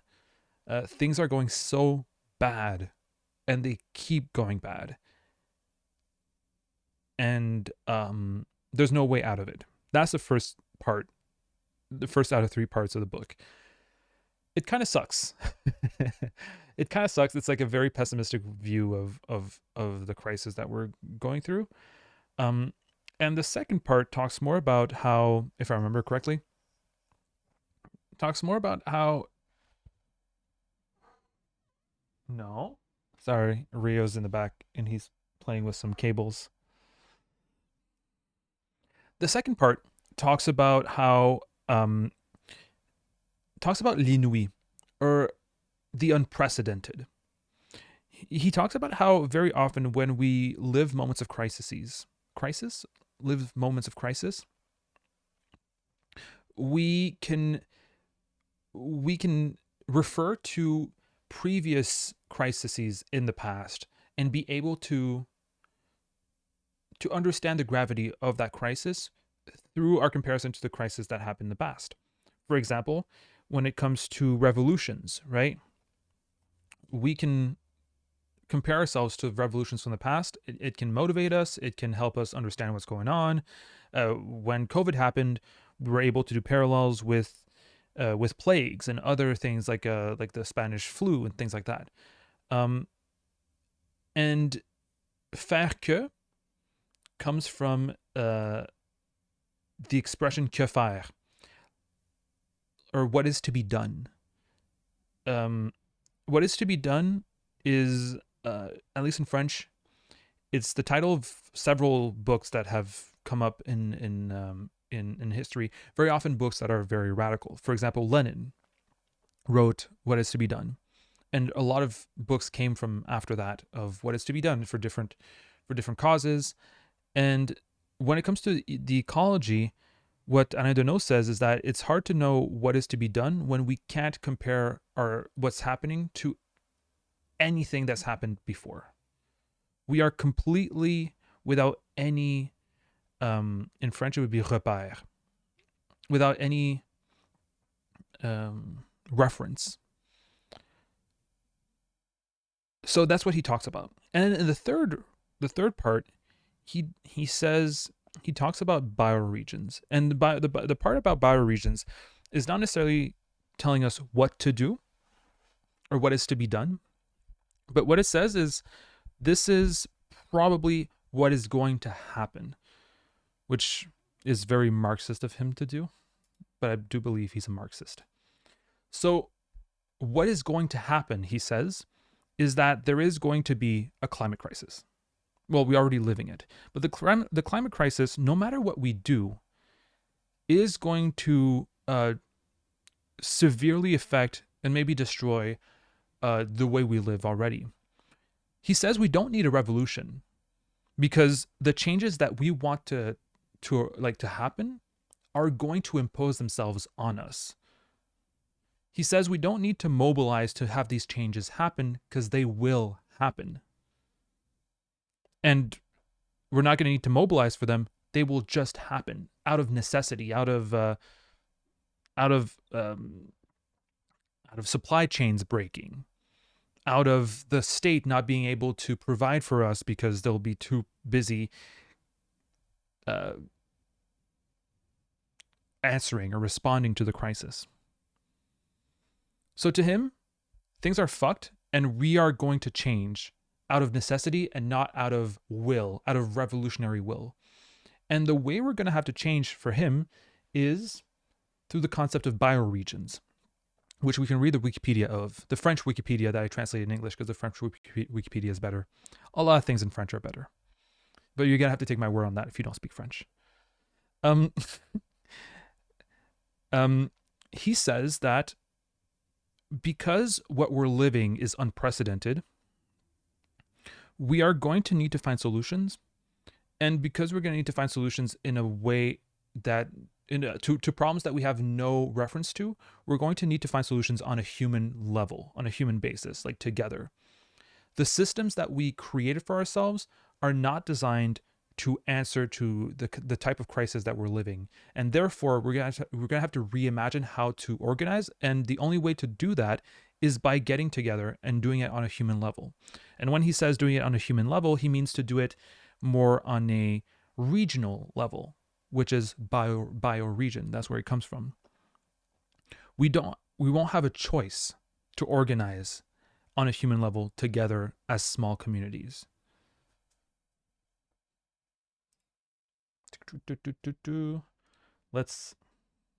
It's a short Wikipedia article. It's just this. That's what it is. All right, moving the chat once again. Keep having your debates or whatever.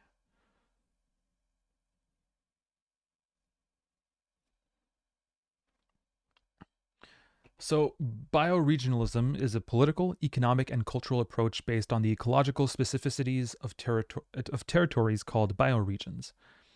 Appearance and development of the term. The term emerged during the 1960s in North American counterculture circles, more specifically in California. It was further conceptualized in the 70s and 80s by, among other figures, eco-anarchist Peter Berg, founder of the main bioregionalist organization, the Planet Drum Foundation. ex-diggers, radical geographer Raymond Dasman on behalf of the IUCN, anarchist writer Gary Snyder, and neo-Luddite historian Kirkpatrick Sale, whose book Dwellers in the Land, the Bioregional Vision, the whose book, the first comprehensive monographic study, is considered one of the best representations of this current of ecology. This approach has spawned numerous non-governmental organizations, primarily based in the United States. It is also supported by a prolific artistic community, notably the poet and anarchist activist Gary Snyder.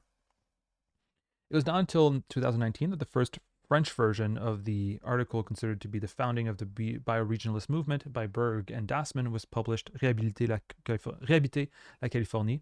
In 2020 was founded by in 2020 that the founding work by Kirkpatrick Sale, Dwellers in the Land, the Bioregional Vision, from 1985 was translated to French under the title L'Art d'habiter la Terre, la vision biorégionale by VOD Project.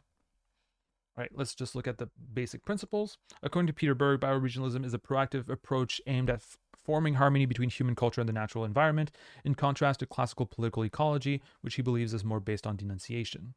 Political ecology sees industry as an enemy of nature and nature as a victim of industry that needs to be saved. Bioregionalism, on the other hand, sees humanity and its culture as a part of nature and seeks to build a positive and sustainable relationship with the environment rather than wanting to preserve wild nature in a sphere outside of human society. There's a quote: "The question is not how long you will stay where you are or whether you are about to leave. Throughout your life, it will be the same story. The place you live is the place you live in is alive, and you are part of its life. What then are your obligations towards it? What is your responsibility towards the fact that this place welcomes you and nourishes you? What concretely are you going to do to return the favor?" Sounds like some hippie stuff.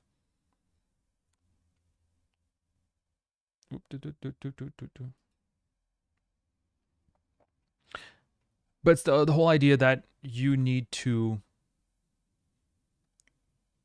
I like more like the association of communities getting together on a human scale to answer to that crisis, and less with the earth feeds you, what will you do in return, which is fine, but it's just, it doesn't get me as much.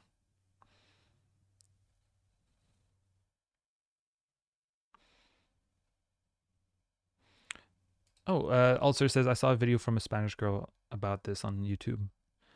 And by Spanish, he means from España.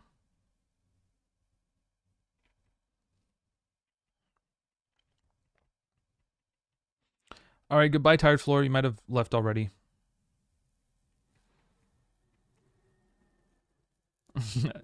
I hope it will not stay for this one stream. Yeah. I'll do some more streams after. Don't worry about it. Hengist, hello. No way I'm seeing a Germinal stream again. Hello, Hengist. Happy to see you. Yes, it's actually happening.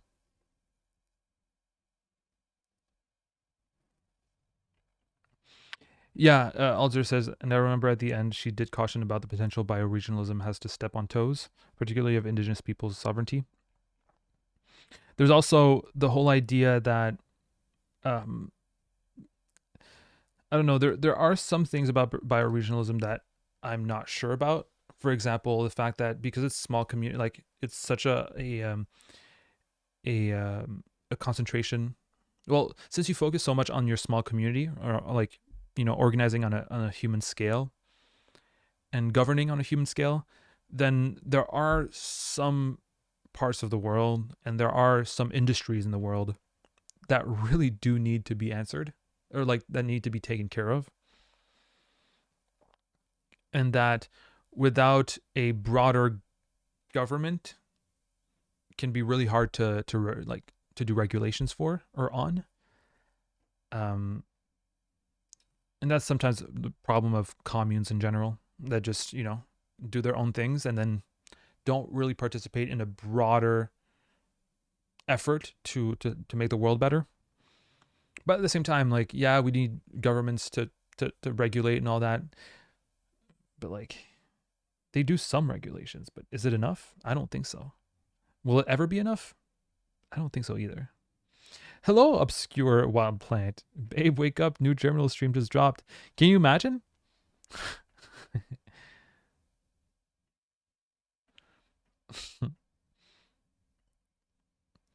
I'm glad. I hope Babe wakes up to watch the stream.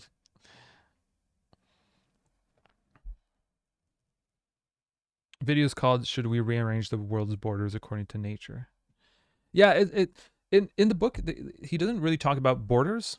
One thing that I found interesting, because I went to two of his conferences after, because I live in a rural area, so he often comes to rural areas to talk about his books and stuff. One thing interesting about what he was talking about is how borders in this concept of bioregionalism are very they're very how do I say this, flexible. There's no strict borders. Like for communities, it can depend on the needs of a community, right? If you want to talk about how to manage a river, you can talk about who's affected. You can create a community around who's affected by the management of that river, right? If you want to talk about a specific, I don't know, different issues require different people to be involved, and because of that, the region can be small or big according to the needs of that specific issue. So it also forces us to review or to reconsider what a border is. It can be like a bioregion. Is it like an ecological region in the sense of like its biological characteristics, or is it more like a small community? Is it a village? Is it a town? Is it a city? Is it a whole region or a culture? That changes according to the needs of each of the issues that need to be addressed. And I find that really interesting, because when we think of borders, we think of very strict, like a village or even a neighborhood, then a city, and then a region, like a administrative region, and then a province, and then a country. At least in Canada. In America, it would be like a state or something.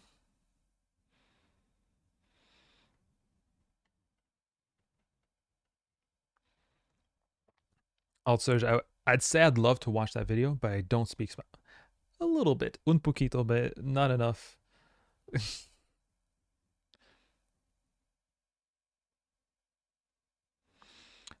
Skippy Dippy says, "I just finished a graphic novel version of Octavia Butler's Parable of the Sower." I was gonna say shower. It was pretty great. I feel like it has a similarly pessimistic view of climate catastrophe and the importance of adaptation and the importance of adaptation and community. Felt kind of anarchist adjacent. Yeah, I'm starting to see this kind of response to climate change. Um, we're talking less about fighting climate change and more adapting to climate change.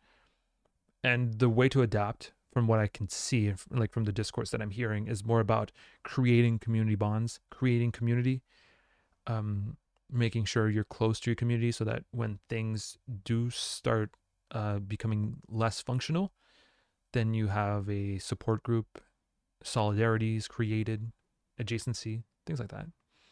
I think that's the point of bioregionalism. It's not to say even though everything's fucked, there's nothing to do, but it's to say we need to adapt and things are going to be harder. And if we want to, live through that and not die, we need to get close to our neighbors and to our neighborhood.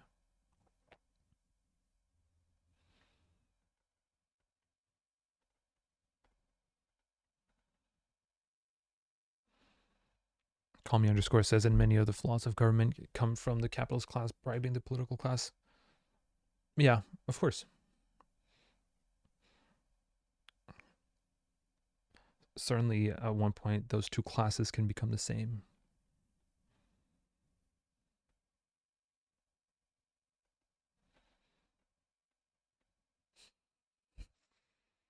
Yeah, extra human scale. That's the type of governance we want. Oh, the video's in English, Alzerge.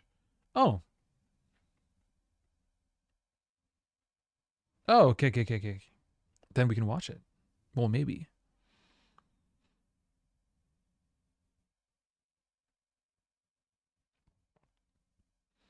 Yo como manzanas. Yo como manzanas hojas. Hengist. I'm not reading your paragraphs.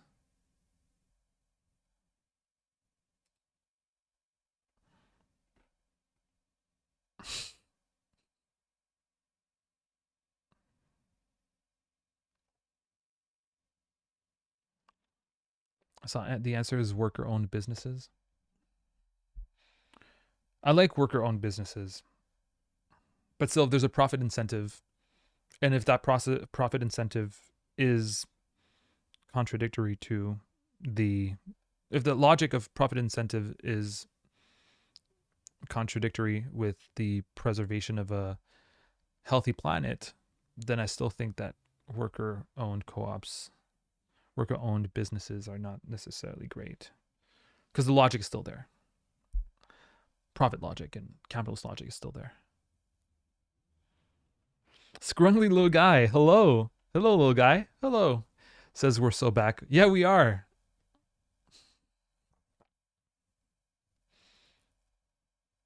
Isn't Magna already on Discord? Damn, we're bringing back Discord as well so that people can have their debates.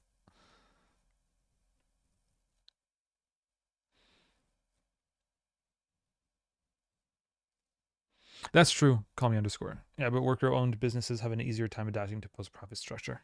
Yeah, yeah, exactly. They're not necessarily like the answer, but there are like one way to, yeah,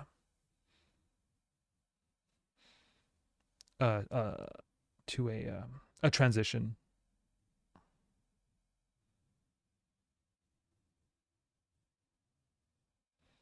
Our house is built from walls of text. Yeah, as we can see.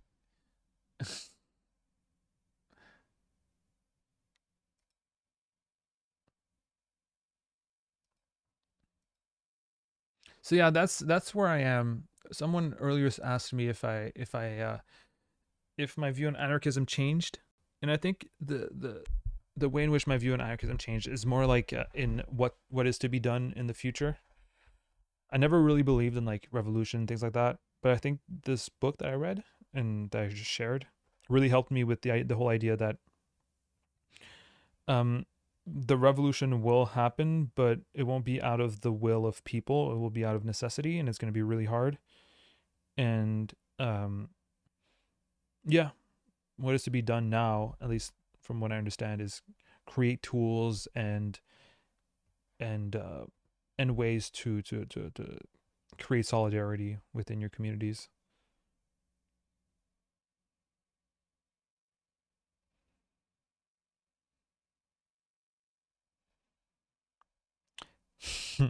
I love debating unless it's with end caps. Pyroanarchist. When remember the all right, we're going back to the election, the right wing radical person, right, who was the guy Christian Rioux, who was against he was against trans people, against well, he against climate, like he wasn't against climate change, he didn't believe in it. He was pro Trump, things like that. Anyway, he came to see me after the first debate because we had two, and after the first debate, he came to see me and he was like, "I'm listening to you like during the debate, and I have a feeling you might be an anarcho-communist." And I was surprised. For one, I'm surprised that this guy knows what anarcho-communism is. I'm surprised that he has the political intuition to to recognize it, right? And then he comes up to me and he's like, I'm like, yeah, how did you know? He's like, oh, well, I read a lot about these kinds of things because I'm also an anarchist. And I could see it. I could see it coming. And I was like, oh, really? You're an anarchist? And he's like, yeah, yeah, yeah, I'm an anarcho-capitalist. And then he's like, we're not that different, you and I, are we? And I was like, well, I'm not too sure about that.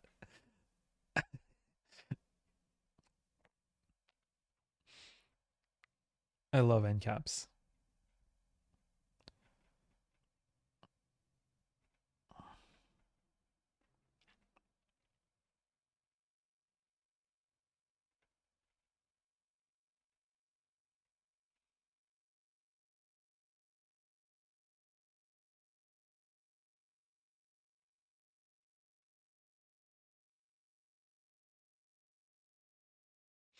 Crime Thing had a great piece on the importance of mutual aid and how it acts as a powerful tool for community defense during tragedies. Good stuff, in my opinion.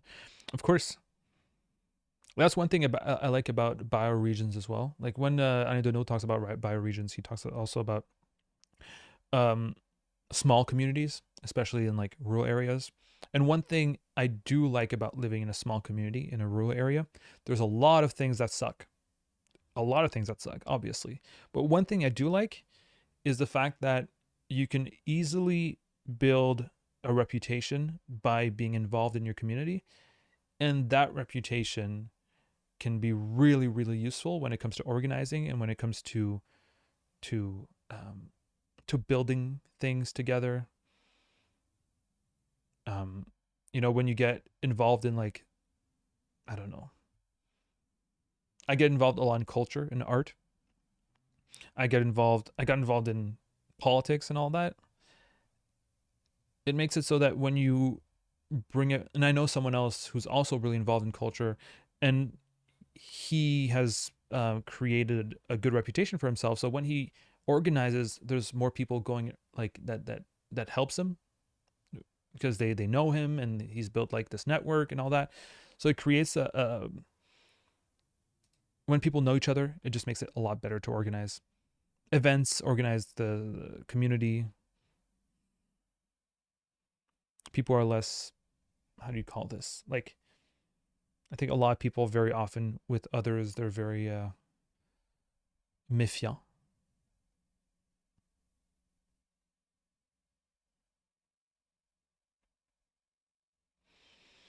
Skytius, hello Skytius.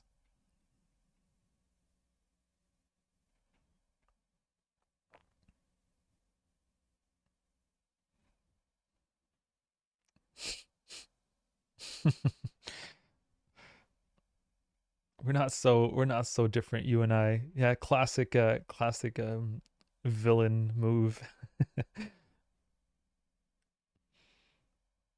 Angus says that's honestly an interesting take about revolution. It not being forced upon the people or growing out of artificially created situation, but in our modern world that can take centuries, I feel. Yeah. I think it's going to be forced upon the people, but it won't be forced by other people or by an elite or by a small group. It'll be forced by our material conditions.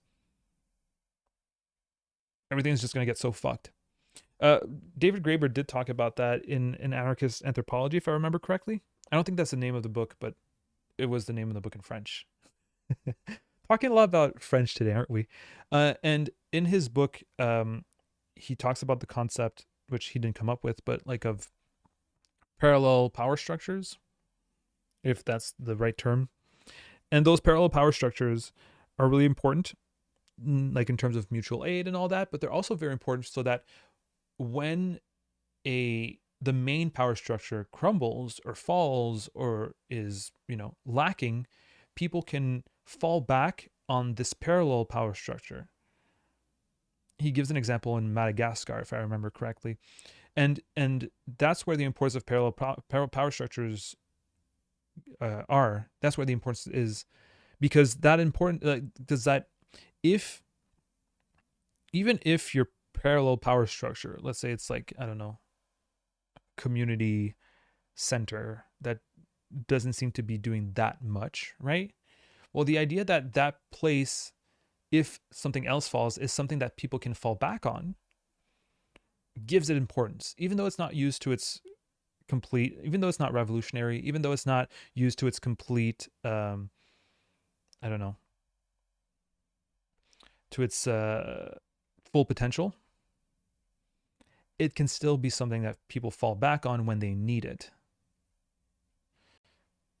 Same thing for like food not bombs, or we have like a food bank. Like recently, a food bank was created in my area, and that place they're like, it's really hard for people to come to our food bank because people are kind of like there's like a stigma associated to coming to like get food for free and things like that. People don't really use the whole concept of food bank here, food banks, but it's still a very important structure. Not only because it's going to grow and people are going to use it more and more as it is as it as it exists, but also that if something falls, or if if people struggle more because of climate catastrophes and things like that, it's something that people can fall back to, or fall back on. And it's something that they can fall back on that's not dependent on any government or any capitalist, you know, uh, businesses. And it's good.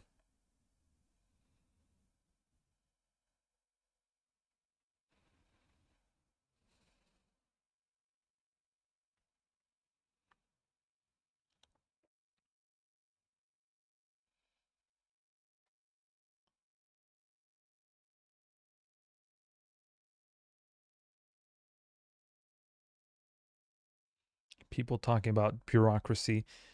It's the worst topic, the most boring topic. I think it's The Dawn of Everything by David Graeber. Yeah, I think that's the English title. In French, it's anarchist anthropology. If does he talk about anarchism in The Dawn of Everything? Probably.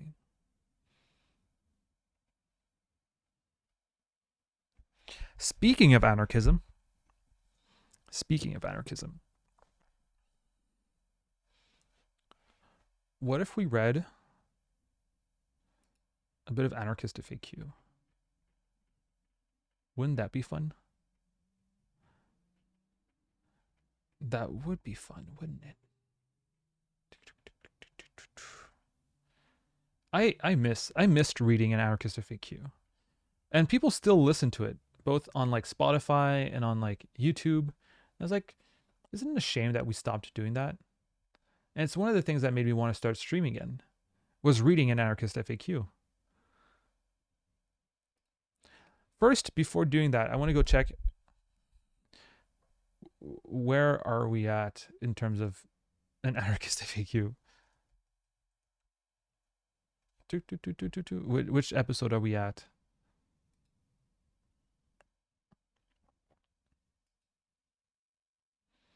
Okay. Last episode was why do racism, sexism, and homophobia exist? So now that we know why those exist, look, we're back. I had to recreate all these things, these reading and anarchist FAQ, all these scenes.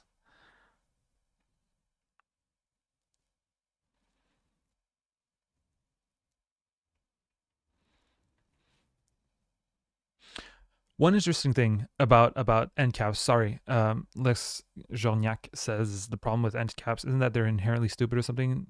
There are many who are able to correctly identify systemic problems, but then they turn around and say some BS like we're having this problem because there's not enough capitalism. That's the interesting thing, because we're talking about anarcho-capitalists or people who claim to be anarcho-capitalists, and then turns out that they're not. Like for example, Millet, I'm an anarcho, I'm an ANCAP or whatever, and then turns out to be like, you know, pretty repressive. And I'm like, hey, like Millet's an ANCAP, and he's like, yeah. And I'm like, well, isn't he like anti-gay people? And he's like, yeah, that's not really ANCAP of him, but the rest is fine. I'm like, okay, well, isn't he using like a lot of police repression against the people that protests him? And then he's like, yeah, but like you need to have order in society. And it's like, okay, see, this is the problem with end caps. You are the problem with end caps. The classic, I'm an end cap until things don't go right for me, and then we can have, I don't know, the state, laws.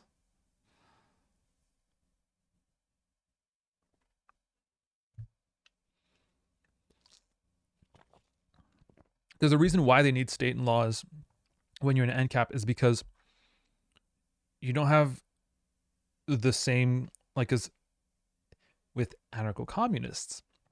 There's the idea that you can be that you're forming like a community, and that this community can, you know, that's where people can enforce whatever is needed to live in society. But in the whole idea of like ANCAPs, it's like super individualist. So when people get together, they're like, that's not what you guys are supposed to do. You're supposed to be like alone and work on your stuff. Are there any anarchist novels? Says P.F. Porlock. Yeah. I started reading. I tried in the last year and a half. I tried reading Ursula Le Guin or Le Guin.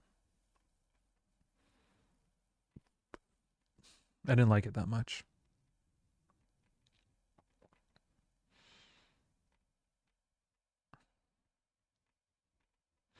One thing. Someone says Absolute Cinema. Winnie said Absolute Cinema. I wanted to talk about a movie I watched recently. Ryan B. Stifler says, "Whoa, you streaming?" Yes, yes, I am. Hello, Ryan. It's been a while, hasn't it?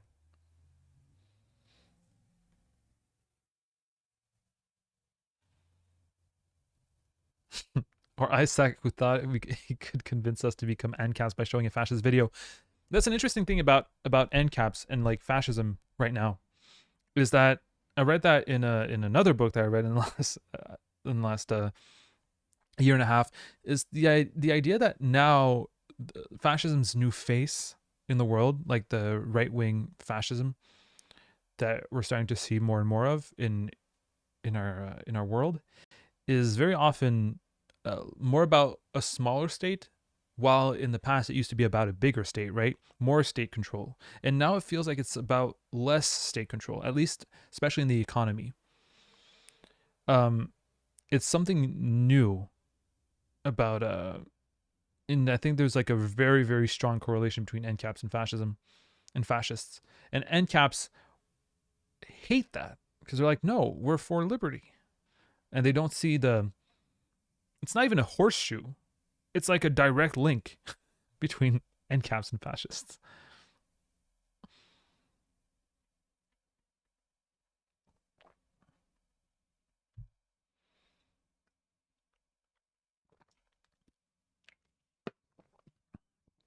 Oh, Diamond C4 says, "Oh, what of Le Guin did you read?" I tried reading The Left Hand of. I read like the first 3 chapters. I thought it was difficult, like a difficult read, just because I didn't like it. The Left Hand of Darkness, and I was expecting it to be extremely interesting because it's about here. It's about a society that has no gender. And I was like, that's gonna be so cool. And then it turns out, I guess I didn't get far enough to see what happens. The Left Hand of Darkness was among the first books in the genre, now known as feminist science fiction, and is described as the most famous examination of androgyny in science fiction. A major theme of the novel is the effect of sex and gender on culture and society, explored in particular through the relationship between I, and Estraven, a Jethanian politician who trusts and helps I. I don't think it's artificial intelligence. When the book was first published, the gender theme touched off feminist debate over the depiction of the ambisexual Jethanians. The novel also explores the interaction between the unfolding loyalties of its 2 main characters, the loneliness and rootlessness of I, and the contrast between the religions of Gethin's 2 major nations. But I thought it was difficult, just because, I don't know, I felt like there wasn't much going on.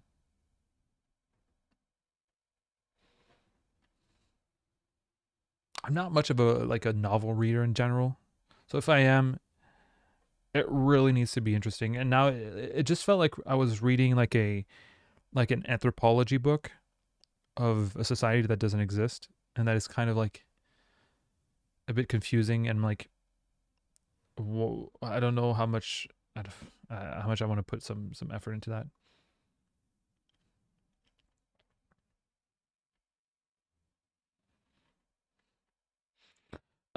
Call me underscore says, Sean, do you have Arte in Quebec?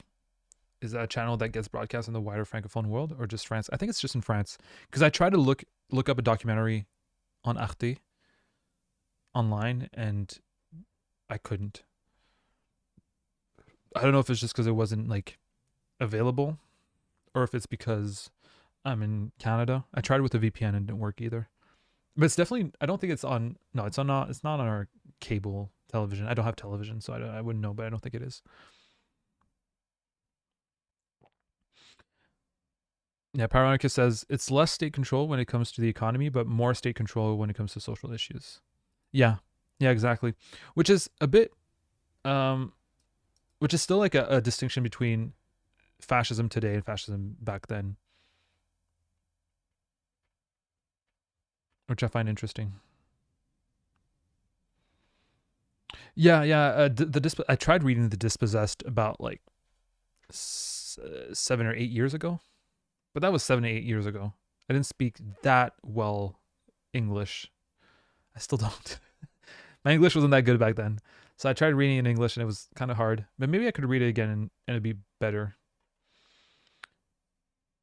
Yeah, Diamond C4. It felt a bit slow for me.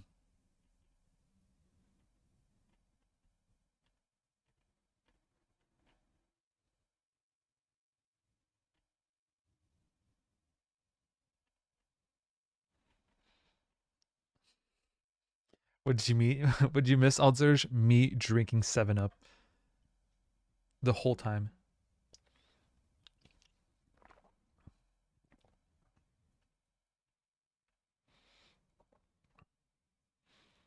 Yeah, it's very anthropological for Ursula Le Guin.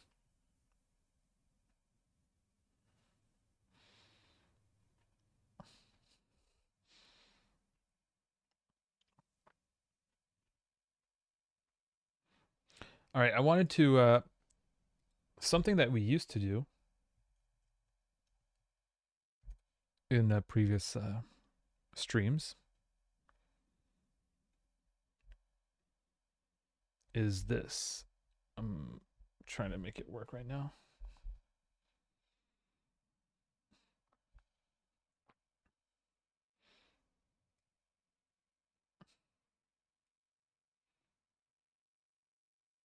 Which movies have I watched in the previous how many years? How many months? I don't know. Let's see. I have a diary here.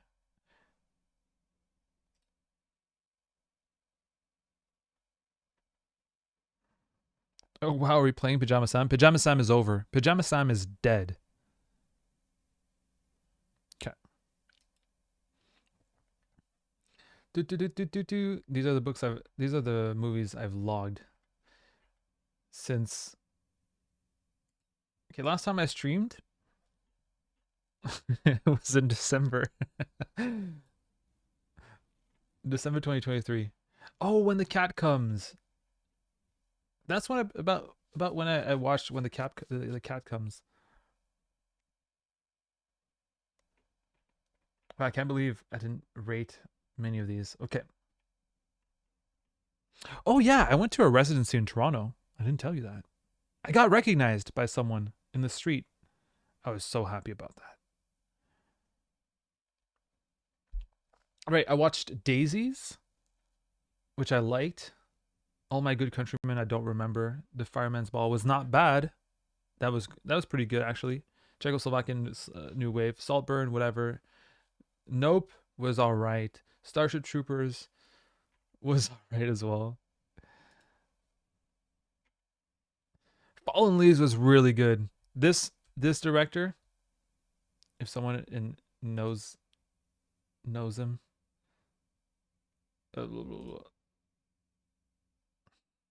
Aki Kaurismäki. I didn't know him. I watched a couple of his movies after that. I watched Le Havre. I watched Shadows in Paradise. I should read. I should watch more. I really liked it. It's like very awkward. It's kind of, from what I understand, it's very anti-capitalist, if I remember correctly.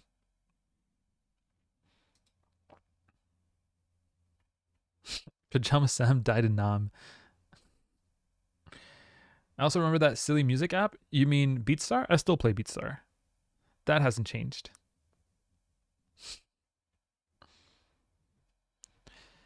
You should watch the Decameron on Netflix. I literally just finished it and it's so good. Are you sure about that? Wait, we'll add it. We'll add it to my to watch list. I watched Twin Peaks Fire Walk with Me. I watched the even the series. Poor Things was pretty good. I would have liked to talk about it with you guys.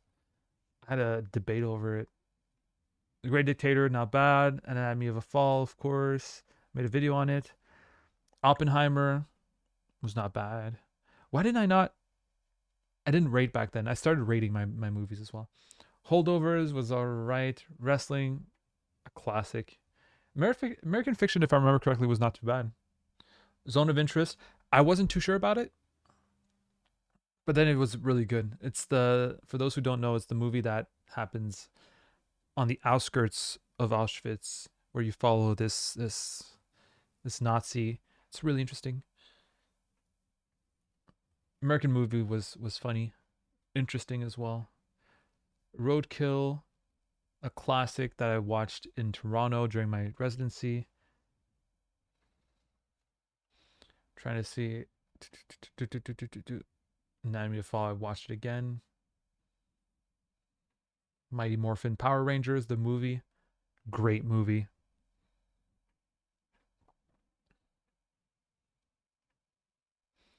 I was really surprised by Black Klansman. Really good. Yes, I did watch Saw. Perfect Days I loved. Triangle of Sadness I wasn't too sure about. Substance was so fucking good. Oh, I missed so many movies we could have talked about and that we didn't.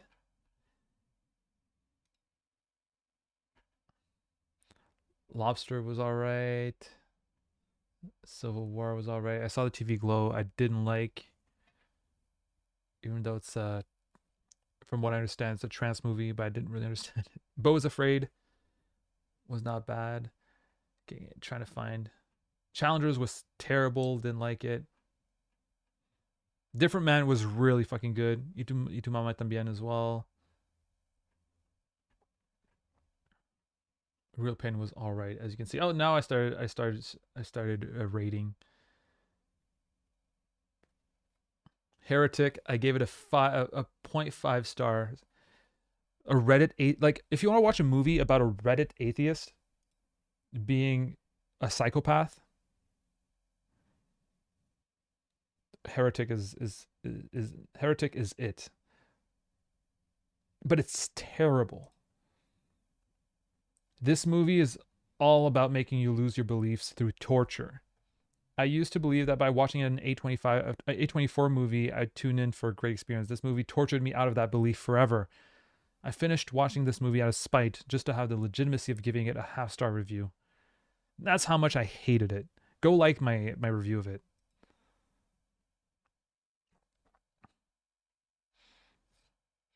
Um,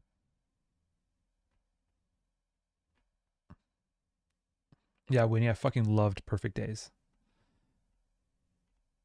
Pierre Prolock liked American Fiction. Yeah, was it not too bad? Affliction is so sad. Have I watched? No. Have you seen Affliction? Love the Great Dictator. In my head, canon, Hinkle and Garbage are both gay, but Hinkle doesn't understand his feelings and doesn't know he's gay, and Garbage thinks he can never be good enough for Hinkle. I don't remember. Substance, yeah, I could also, you can just go on Reddit to look at a, it was so bad. Substance was great. I agree. I agree. PF Porlock. But the problem with Substance, which I found, is that it kind of made it so that, I don't know, it's kind of, you were kind of happy, not happy, but there's like a kind of satisfaction with the bad ending of the main protagonist, because she was not abiding by the rules, and you're like, yeah, that's what happens when you don't abide by the rules. This is what happens when you try to change your body too much, you become a monster.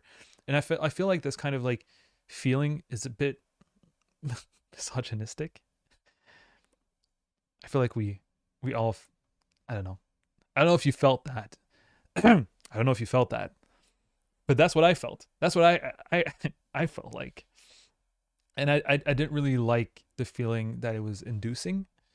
Maybe that's a good thing, right? It's kind of confronting you. But I feel like a lot of people are taking, like, the takeaway for a lot of people is that, all right, this woman didn't abide by the laws that were given to her by the substance, and she is being punished for it, and that's good. There was the movie called A Different Man, which is also about body transformation, and it was so good. It didn't have the mass appeal of the substance. It's not as gross as the substance, but it was really good. I recommend A Different Man if you liked the substance.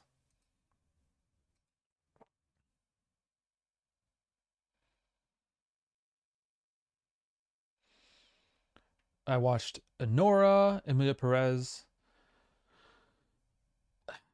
I just don't like musicals,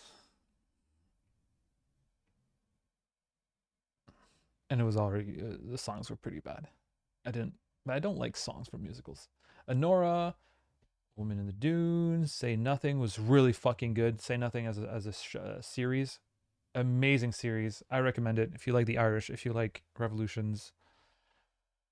It's the kind of movie that's, or the series about, like, a leftist series, or at least, with leftist themes, that isn't preachy.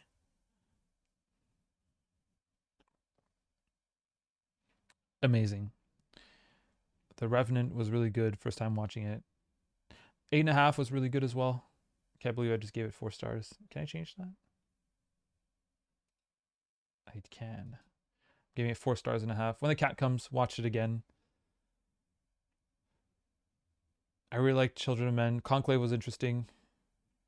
Watch Parasite again. The Green Way Ray. I gave it 5 stars. I don't know why. I feel like I shouldn't have. Trial was pretty good. Orson Welles. All right. Now, How to Blow Up a Pipeline. Oh yeah, can I talk about How to Blow Up a Pipeline? It's movie time.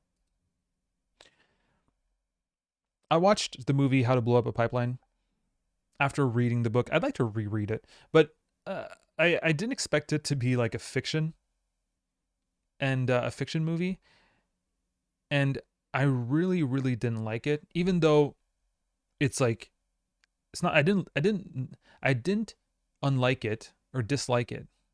I didn't dislike it because it didn't, like, because it's not um coherent with my values and how I see things. I just didn't like it because it was preachy.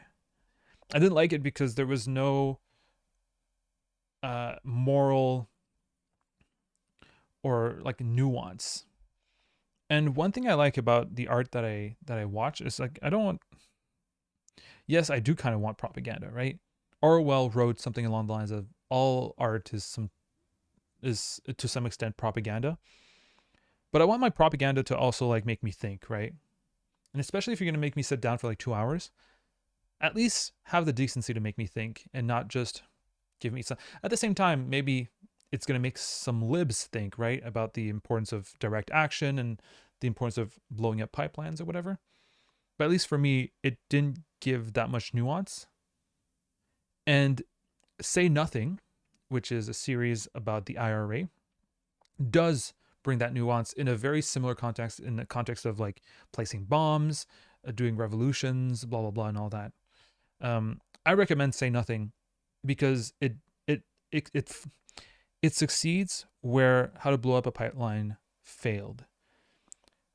There's so many moral conundrum, or like moral dilemmas, that happen in Say Nothing, that is that are like that are really really good, and I still don't have answers to. For example, in Say Nothing, the IRA is shown to kill touts, or people who rat, or like people who moles, people who say things to the cops, and they kill touts. And the police is shown to be winning in is shown to be winning when they have touts. They say they either find the tout or the rat, or they start killing their own. In both cases, we win, right? We either have information or they start killing their own. So there's this whole idea of what do you do with people who rat you to, what do you do when there's a lack of solidarity within your revolutionary movement? What do you do when inevitably some people in your movement are going to start ratting out what you do, and you know who are members of your organization, and who are the people about like that are organizing and doing some perhaps illegal stuff. If you kill them, you might kill people who are wrongly accused. You might create this idea that if you rat out, then you have to go all in. There's like a lot of moral conundrums. And then there was this quote in that series that was like, we need to protect the cause. Like they were talking about having to kill some like two people who ratted out, but they ratted out because they were told either you go to jail for 30 years or you give us information. And there's a guy who's like, if I was in his position, I would have given the information as well. We have to help him out. And then another guy says, well, we have to protect the cause. And the answer to that is the men are the cause. It was so good. So anyway, what do you do about it? And blah, blah, blah, all these things. Very interesting questions. It's not the only question that Say Nothing asks. There's also a bunch of other questions that are left unanswered. But that's what's amazing about it, right? How to blow up a pipeline just gives us answers. There's not that many questions. At least, maybe because maybe it's more aimed at liberals who will find it confronting to blow up pipelines,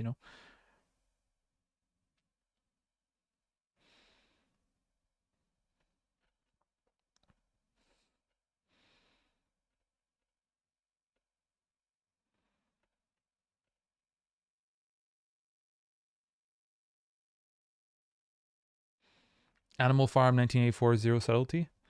I think there's like some subtlety in Animal Farm. I mean, there's no subtlety in its like, uh, it's basically just a copy of what happened in the USSR. But to me, the subtlety comes from like, I made a whole video about it, right? Talking about how Animal Farm is actually anti-capitalist and not anti-communist as many people think. And because of that, I think that it makes it interesting. 1984, I haven't read 1984 in a while.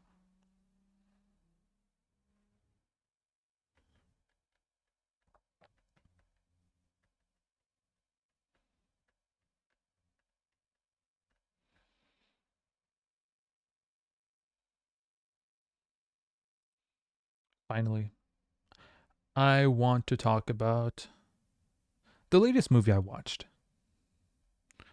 called The Color of Pomegranates. I don't know if any of you have watched it. It's a 1969 movie. It's so good. It's so interesting. It's basically, there's little to no dialogue. There's some like talking, but it's mostly just, it's like visual poetry. It's like there's little scenes, and there's so much effort that goes into each of these scenes, either like in costumes, makeup, the set design, what else? The props.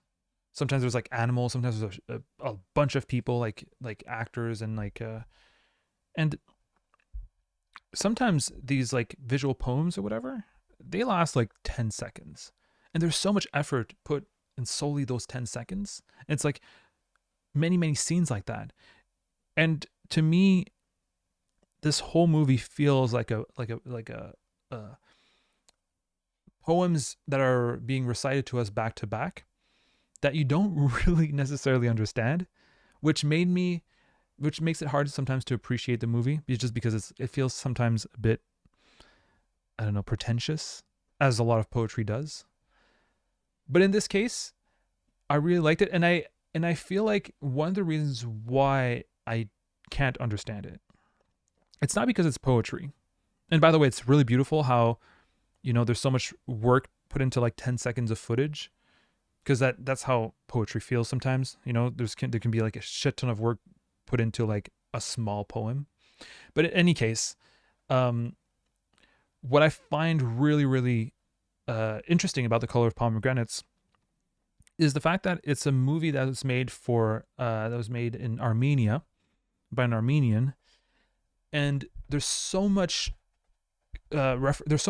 references to Armenian culture, Armenian um, folklore, and visual mythology that it really makes me think of like how much did I lose out on this movie by not knowing about Armenian culture? How different would my viewing of that movie be if I was Armenian? And how much does that lack of references affect the way that I watch other movies as well, right? Sometimes when I watch a movie, I think I understand it. I think I understand the references. I think I'm fine.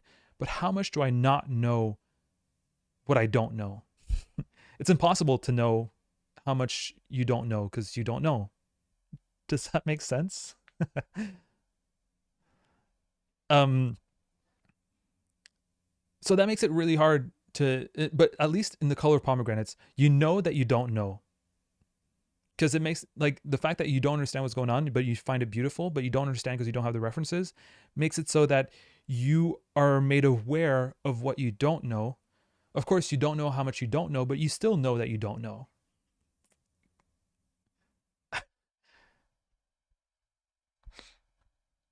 Anyway, that was my experience with The Color of Pomegranates. I recommend it. Fucking loved it. All right, someone asked, what are you guys talking about? There's a new chatter called Course. Hello, Course. I don't know if you're new. Oh, there's also Chronicus, who followed us like an hour ago. I don't know if you're still here, Chronicus. Hello, Chronicus, if you're still here. We need a socialist giallo thriller where the gloved killer targets anti-union law firms. What's a giallo? I don't even know what a giallo is. Giallo. Giallo?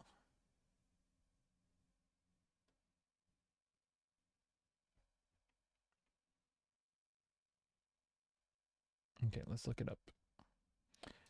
Giallo. Italian horror and thriller. Interesting.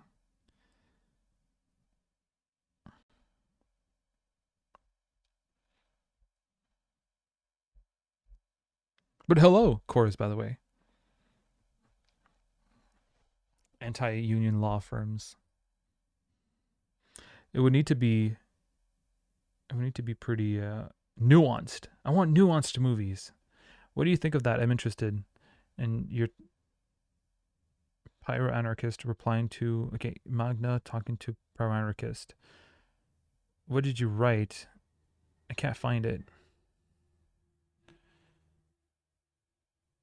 Okay, literally it says literally no, people show far more compassion and kindness in interpersonal relationships.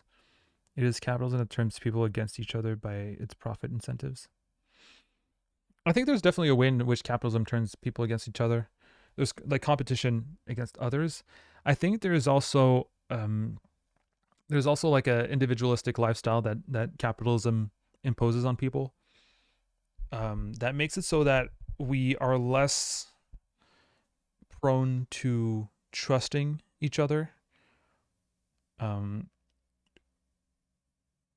there's a way in which also the news, or the capitalist news, needs to like very often talks about really bad things that happen, and they rarely talk like there's some feel good news, but very often they talk about they create this culture of fear among us because that's what sells, right? So it can be a burglar, a murder, shooting, and things like that. And there's a perception that things are getting worse, while things, at least in terms of like most people that you will meet are really good people, are really nice people. That's something I truly believe in. Um, and I believe that there's a culture in which we kind of make you um, suspicious of everyone, as if everyone was about like was out to get you, when that's just not the case. Most people see themselves as the as good people because they are.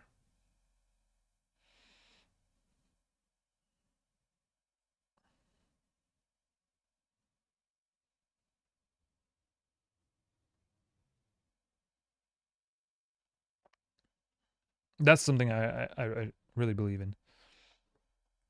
That most people are really good, compassionate. They want to take care of one another, but that we're very skeptical of others for biases that were like put into us. It's not like I don't think that the way we are so suspicious about one another is natural.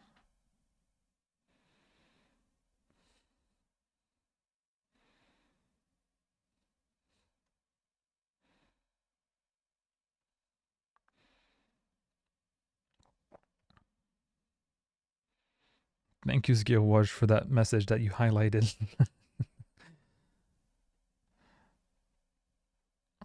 Thank you, Pyro Anarchist, the bot that links the Discord when someone says exclamation mark Discord.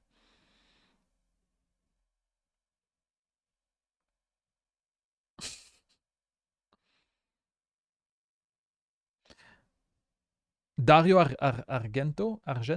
Okay, I'll put that in my to watch list. Dario Argento. Didn't someone else like recommend a movie earlier? Oh, that's someone. What movie by Dario Argento? I'm gonna put it in my watch list to watch list. There's some other recommendations earlier that I can add.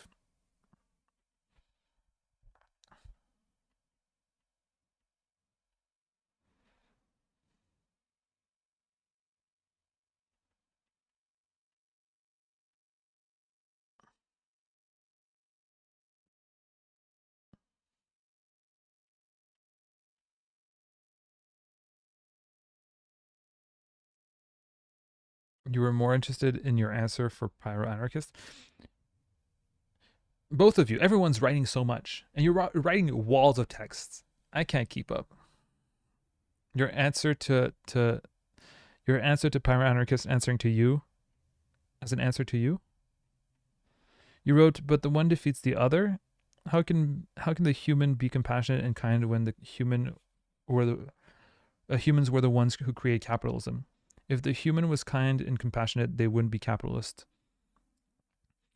I think many capitalists don't see how their practice is bad. Very often, capitalists will believe that what they're doing is good. They're giving jobs. They're providing a service. Um, there's a way that many. I'm reading a book right now on public relations, and the person who wrote the book is criticizing public relations, but is also giving the insights of what public relations, what they use to legitimize themselves and their work. And public relations, though it is basically propaganda, really see themselves as people who are facilitating messages and making messages easier and like a democratic conversation between parties. They're facilitating that. Meanwhile, what they're doing is actually propaganda for the wealthy. But what they perceive it as is we're making it easier for institutions and businesses to relay a message and a clear message that people will understand. They really see themselves as the good guys, and I think capitalists do as well. And keep in mind, when capitalism was created, it wasn't really created, but when it came about, you know Adam Smith, right? We all know Adam Smith.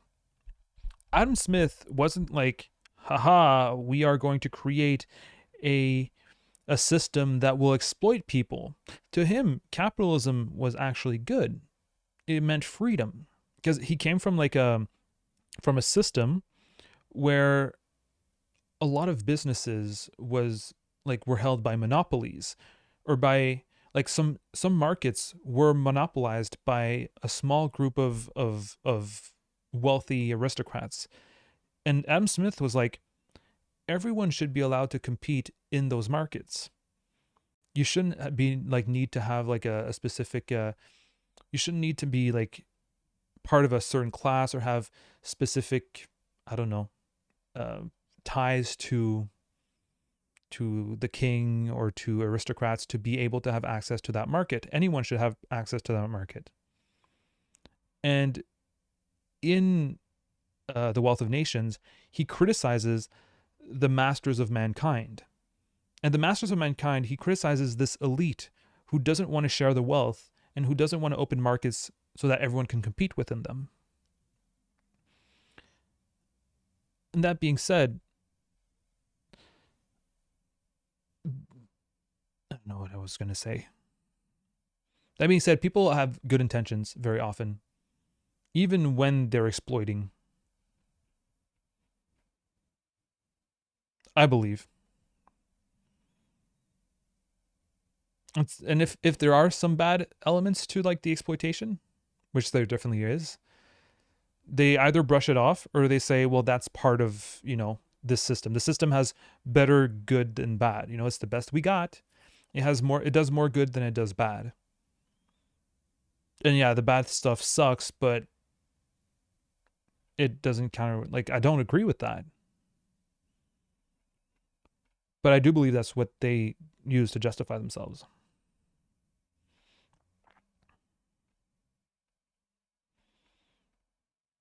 What do you think? This link is fresh from the bakery. Wow, a fresh Discord link.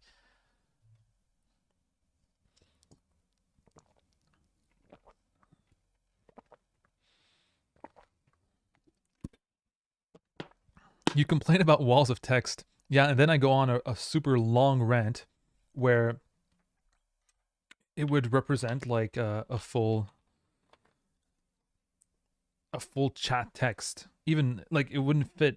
Oops, it wouldn't fit in all that. Anyway, I don't know. I complain. You're not the only ones who complain. Yeah, no one thinks they're the bad guy.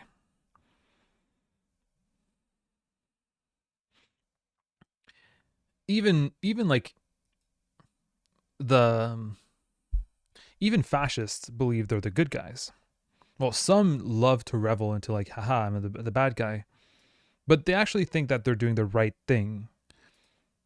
They think that their people are under threat and that they're defending their people and they're defending their values and blah blah blah. They think they're doing the right thing. They think that history will thank them in the future.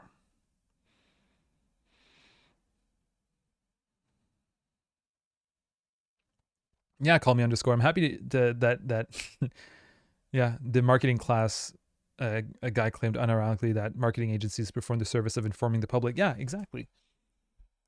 There's like whole ways to justify what you're doing.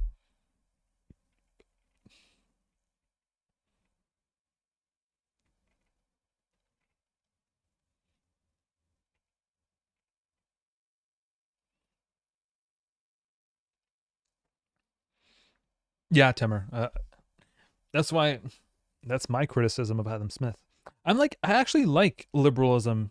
I just don't think they were right about capitalism, but the rest is good.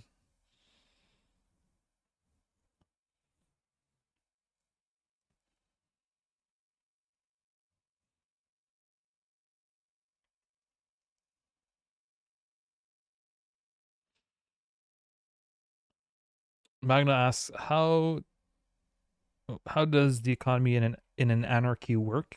Would it just be like a liberal market in which capitalists profit in? It depends. Different anarchists have different ways of redistributing resources. Because like that's what an economy is, right? How to redistribute resources. You can redistribute resources according to how much people work, with like some like work tokens or whatever. Um, I think most anarchists want a moneyless society. Um, so you can have like work tokens. Like let's say you go to work and like 2 hour you have 2 hours, which were 2 hours of work, which in tokens, and then you can trade or whatever. Um, there are different ways in which you can redistribute resources.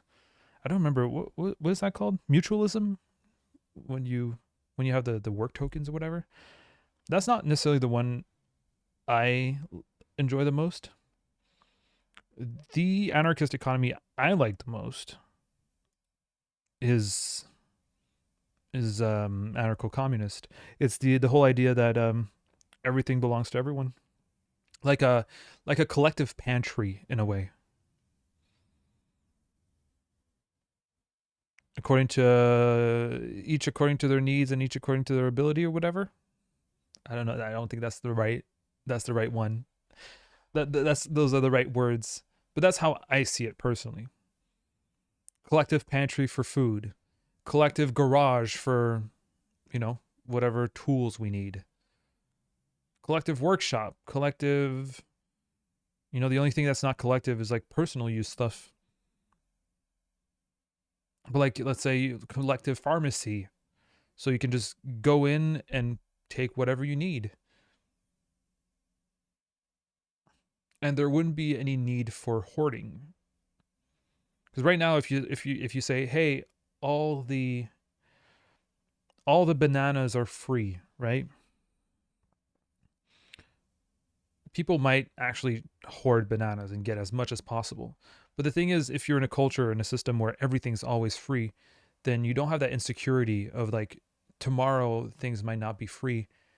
So therefore, I need to hoard it right now. An example I can give is when I was working at a fast food restaurant, which you might remember. I'll answer your question, Magna. I'll just tell you my fast food restaurant. If you remember, I worked at a fast food restaurant, and there was a promotion at one point where we gave free coffee in the morning, and I thought that was so fucking cool. People came to the drive through. They would ask for a coffee, and then I would just give it to them, and they're like, "Do I not pay it?" I'm like, "No, it's free today," and they would go. They would be so happy. And the thing is, these people could have like ordered 800. Why did I say it like that? These people could have ordered 800 cups of coffees. 800 cups of coffee, right? They could have ordered 1,200 if they wanted to, but they didn't because they didn't need them. And they just, all right, I'm going to the drive-thru. I need a coffee. They're giving the coffee. He left, and like they leave and they drink the coffee. They're not. There's no incentive to hoard, especially not with coffee. But that's an example of of of how I would see it happening, right? Yeah, aren't those work tokens just another form of currency? So money, a token you can trade. Sounds very familiar. Yeah, there's different ways in which that token is not like money, or the way money we see money working right now, in the sense that they cannot be accumulated. And anyway, I'm not that much into mutualism. I don't really like the idea of it. It's not appealing to me. I prefer uh, the each according to their needs or whatever. But there's a way in which like those tokens cannot be accumulated. The way in which those tokens, I don't know. You'd have to look into it. But those tokens cannot become capital, basically.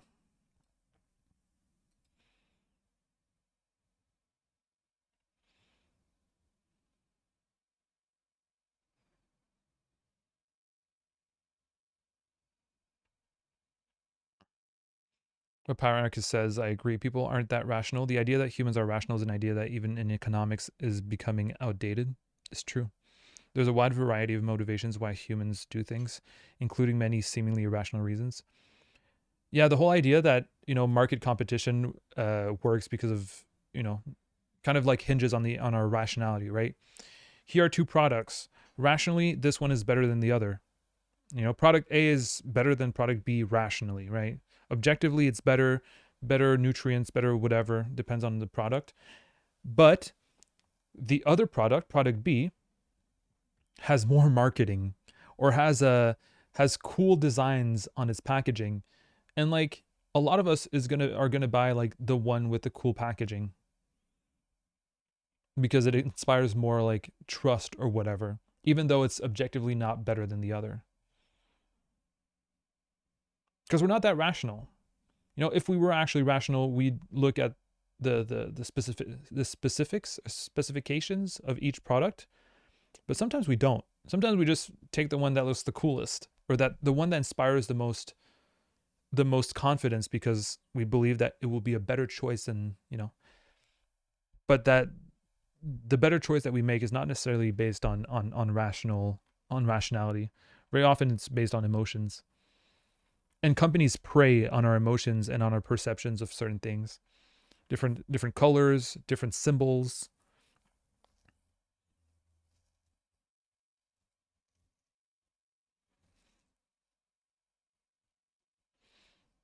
Krenna says I'm not comfortable with other people touching my tools. It's not your tools. It's our tools.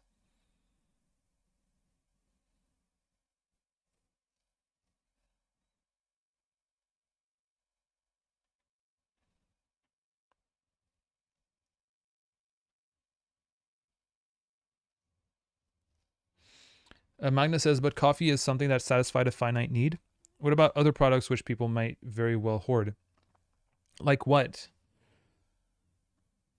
Like hoard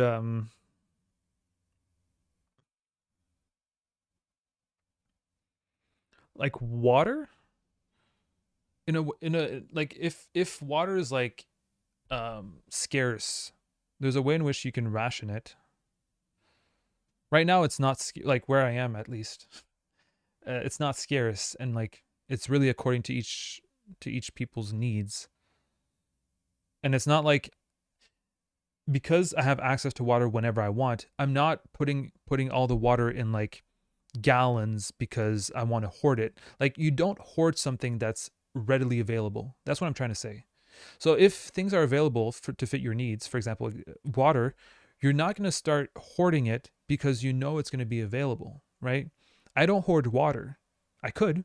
I could buy gallons of like empty gallons of like plastic containers to put water in to hoard it, but I don't need to because I have it on tap. It's right there. I could I don't know. If food is readily available every day wherever you go, in your community pantry, which would be a grocery today, why would you hoard a bunch of bread when you can just walk to the market and grab the bread for yourself? You know? There would be no need for hoarding.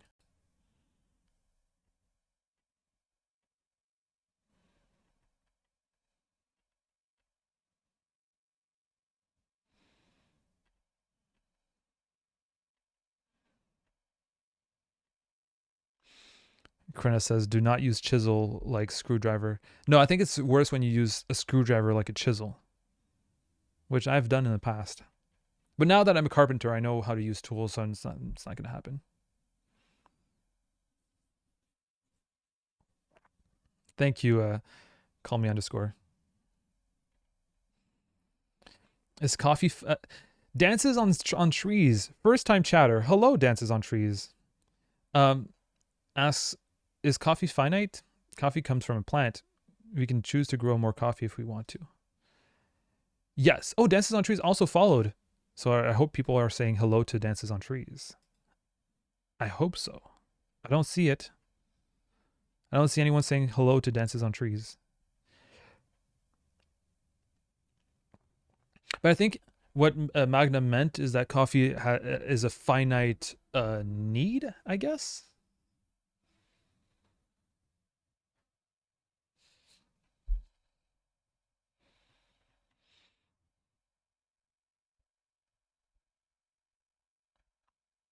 Magna says material and resources like wood, stone, or coal, for example. But I don't see individuals needing to hoard wood, stone, or coal, especially if they're like readily available.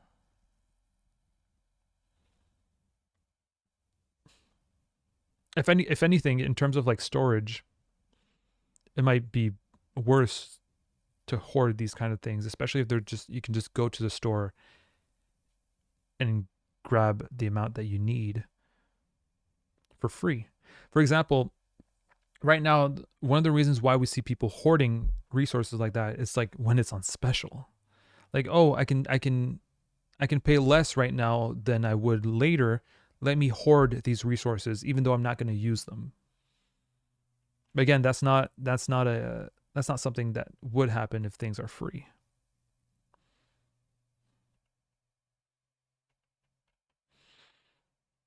Butter knives makes a better screwdriver. I agree.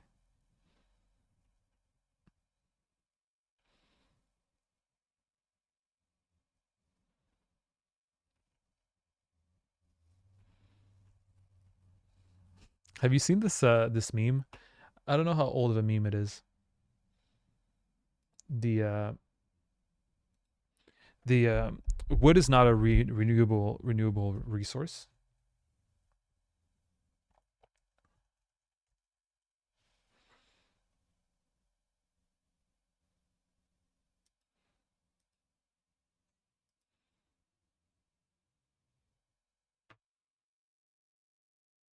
Hey, someone started following me on Letterboxd. I hope it's one of you.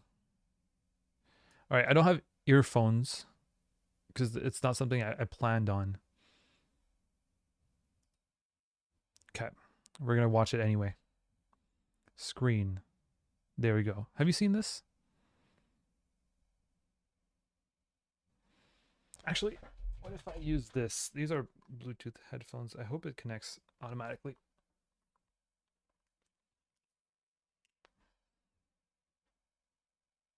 Does it work? What? Morning, Mike. Oh, it does work. Okay, great. Morning, Mike. Okay, sorry, I'm struggling. This is a new setup. Okay, hold on. Okay, people are saying hi to Dances on Trees. Thank you.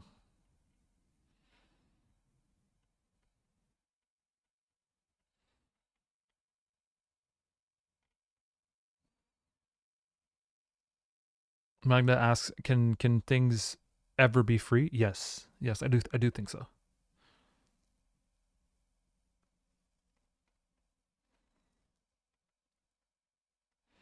Germinal memes.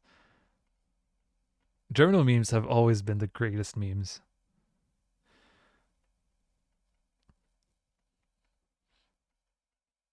All right, ready? Oh, it is Lex. Okay, that makes sense. That makes sense with your name. But Jorniak, that's fake. Because I have your first and last name. Jorniak, I thought was your last name.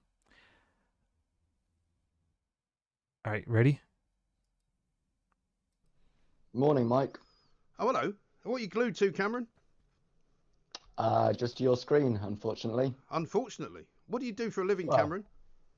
I'm a carpenter. A carpenter, right. So, how safe is that for the climate? Well, I work with timber, which is a much more sustainable material rather than concrete. I also But you work with retrofit. trees that have been cut down, then, don't you? It's a sustainable building practice How is it sustainable if you're killing trees? because it's regenerative. You can grow trees. Right. Well, you can grow all sorts of things, can't you? Well, you can't grow concrete. You can.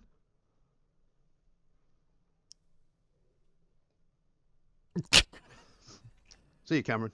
Cheerio. That was Cameron. He grows trees and then cuts them down and then makes things from them. Brilliant. Marvellous. I don't think I ever want to talk to any of those people. Like, I'm rewatching that right now. I don't even know if it's true. Is that fake? It has to be. I don't want to talk to these. I don't want to have to talk to these people. So concrete can't be grown. Just to make sure. Just to make things clear. Concrete can't be grown. All right. Is this enough? It's my other side of my family name.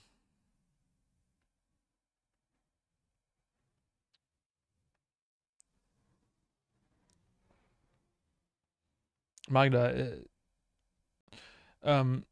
you asking can things ever be free?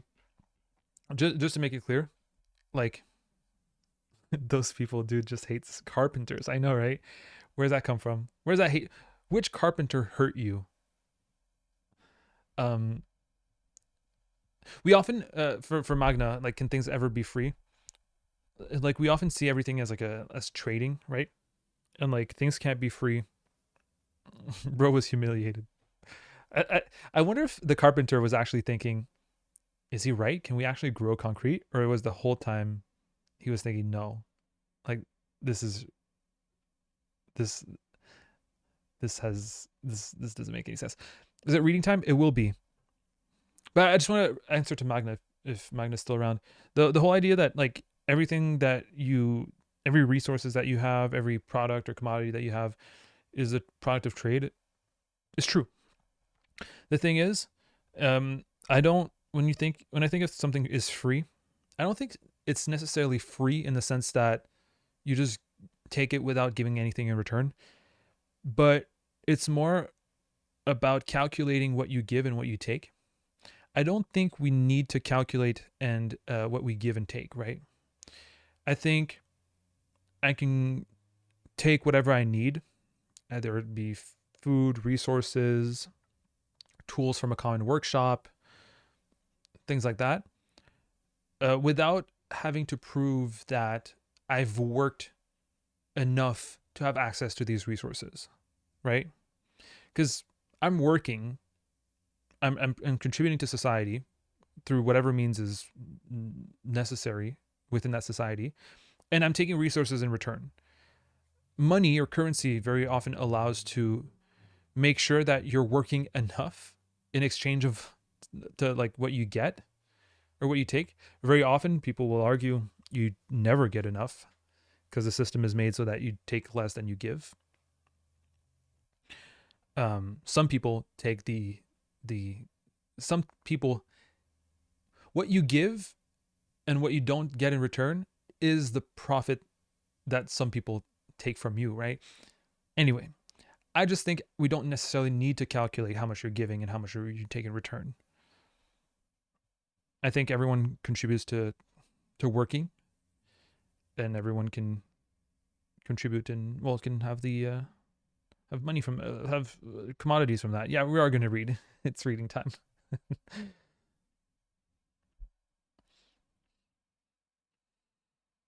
Alzer says some people really live in alternate realities, don't they?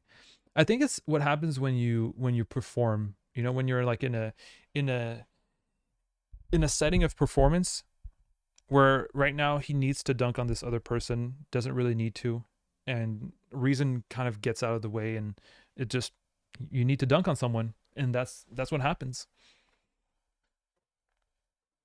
So you're gonna say anything with the tone of dunking without it actually making sense.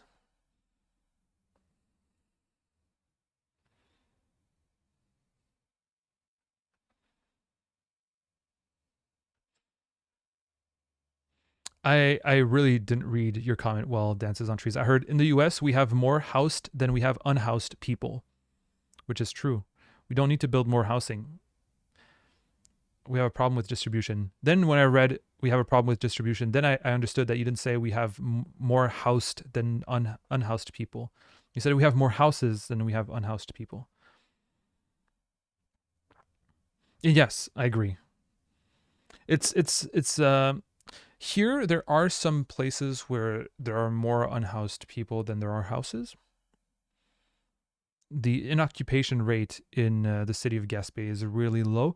The only problem with that very often is that they'll it's hard to calculate if a house is inoccupied or not. Very often it's inoccupied and we're not aware of it because it's like a second house. And people don't know it's a second house necessarily.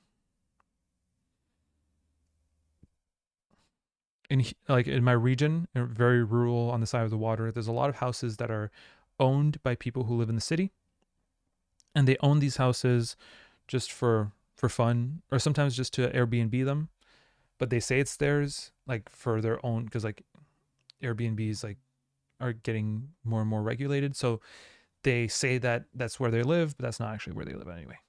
So the statistics to like how many houses are actually empty or not are skewed, and they're skewed to in the favor of being housed or housing people.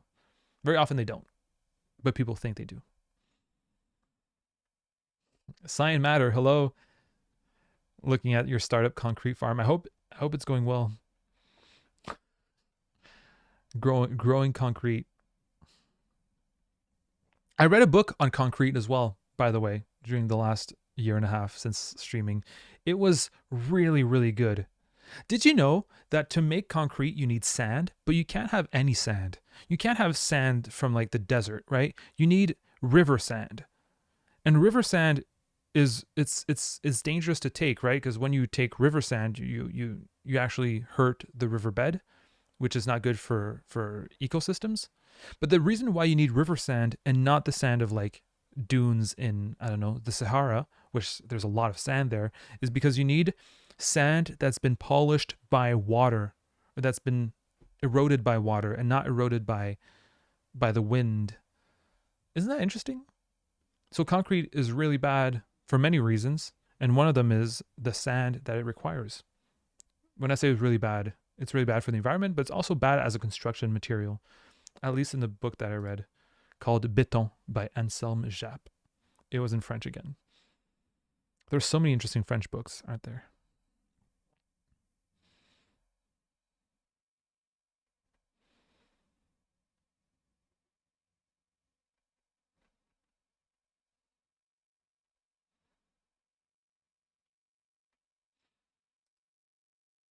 Any chance we're reading Anarchism and Dalthus? I don't know what that is.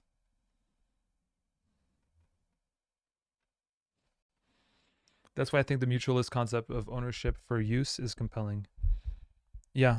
And there's already like initiatives to make housing, well, to decommodify housing in Quebec, for example. Some houses are decommodified completely, or some buildings are decommodified.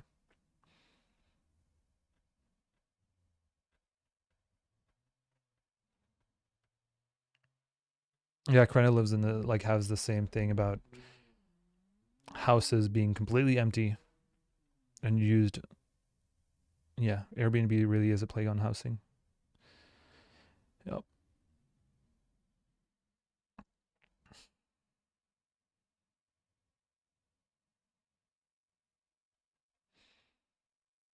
All right, let's start reading. And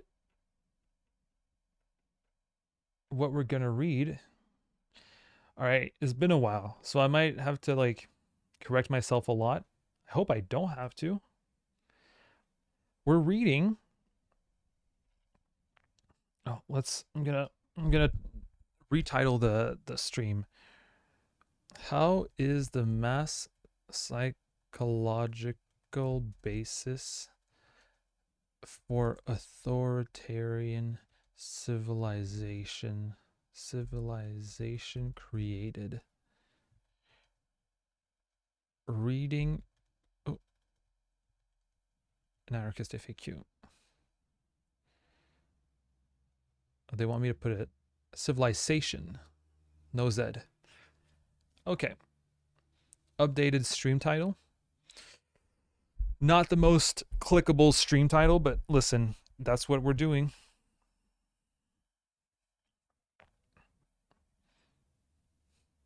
We could read Malthus eventually. Eventually.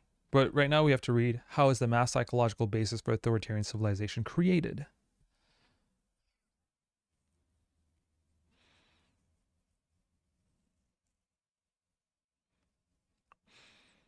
PF Porlock, is there a housing shortage in the Canadian cities? I don't know. I know where I live, the inoccupation rates are pretty low. The biggest city in Gaspésie, which is the region where I live, like the inoccupation rate is at 0. Allegedly at 0. Um, I don't know how much we can trust that source. By the way, is the text large enough for you to follow if you even follow? Because I can make it bigger, but then I might have to like change the configuration. I'll leave it like that, but I might make like if I do make it a bit bigger, it'll be like for the next stream, if there is a next stream. There definitely will be. Don't worry about it.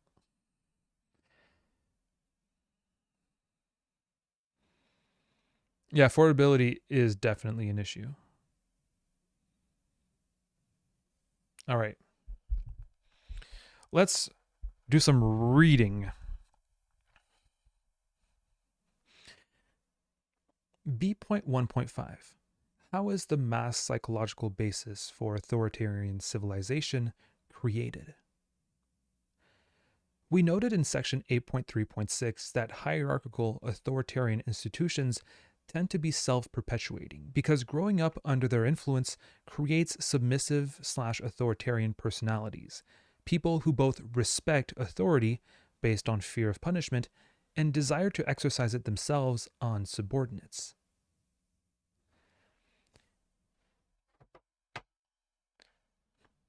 Individuals with such a character structure do not really want to dismantle hierarchies because they are afraid of the responsibility entailed by genuine freedom. It seems natural and right to them that society's institutions, from the authoritarian factory to the patriarchal family, should be pyramidal. That's a word I cannot say. Pyramidal? Pyramidal. Oh, it's starting. We're already starting. How to say pyramidal? Pyramidal. No, not practice. Sorry. Oh, how do you say it? Oh, Pyramidal. that's what I said. Pyramidal. Yeah.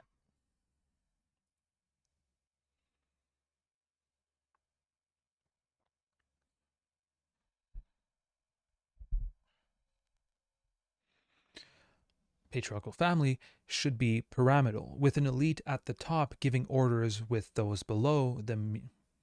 Should be Patriarchal family should be pyramidal, with an elite at the top giving orders while those below them merely obey. Thus, we have the spectacle of so-called libertarians and anarcho-capitalists bleating about liberty, while at the same time advocating factory fascism and privatized states. In short, authoritarian civilization reproduces itself with each generation because, through an intricate system of conditioning that permeates every aspect of society, it creates masses of people who support the status quo. Wilhelm Reich. Is it Reich? Reich? Weird name. Wilhelm Reich has given one of the most thorough analyses. Wilhelm Reich has given one of the most thorough analyses of the psychological processes involved in the reproduction of authoritarian civilization. Reich based his analysis on 4 of Freud's most solidly grounded discoveries, namely, 1. That there exists an unconscious part of the mind which has powerful though irrational influence on behavior. 2. That even the small child develops a lively genital sexuality, i.e., a desire for sexual pleasure which has nothing to do with procreation. What? 3. Okay. 3. That childhood sexuality, along with the Oedipal conflicts that arise in parent-child relations under monogamy and patriarchy, are usually repressed through fear of punishment or disapproval for sexual acts and thoughts. 4. that this blocking of the child's nature 4. That this blocking of the child's natural sexual activity and extinguishing it from memory does not weaken its force in the subconscious. 4. That this blocking of the child's natural sexual activity and extinguishing it from memory does not weaken its force in the unconscious, but actually intensifies it and enables it to manifest itself in various pathological disturbances and antisocial drives. And 5. That far from being of divine origin, human moral codes are derived from the educational measures used by the parents and parental surrogates in earliest childhood, the most effective of these being the ones opposed to childhood sexuality.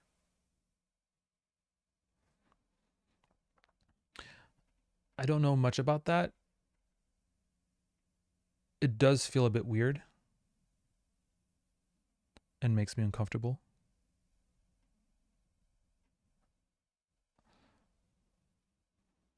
I'm happy. Okay, people are talking about housing. You're not talking about whatever I'm reading, which is probably for the better. By the way, there's a new chatter.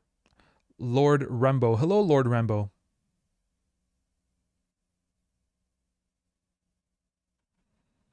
I'm reading right now, so I'm not going to read your text. Maybe I'll go back to it later because it's pretty big.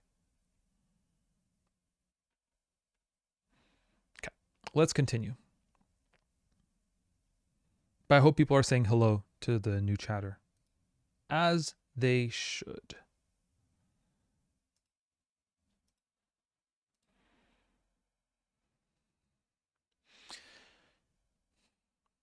By studying Bronislaw Malinowski, by studying Bronislaw Malinowski, by studying Bronislaw Malinowski's research on the Trobriand Islanders, by studying Bronislaw Malinowski's research on the by studying Bronislaw fuck. Thank you, call me underscore, for saying hello to Lord Rambo. By studying Bronislaw Malinowski's research on the Trobriand Islanders, a woman-centered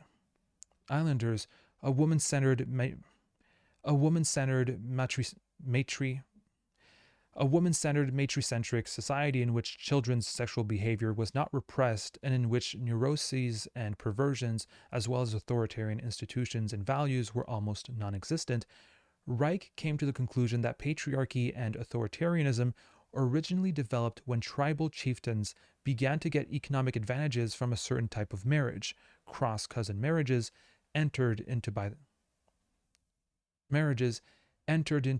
their sons. In such marriages,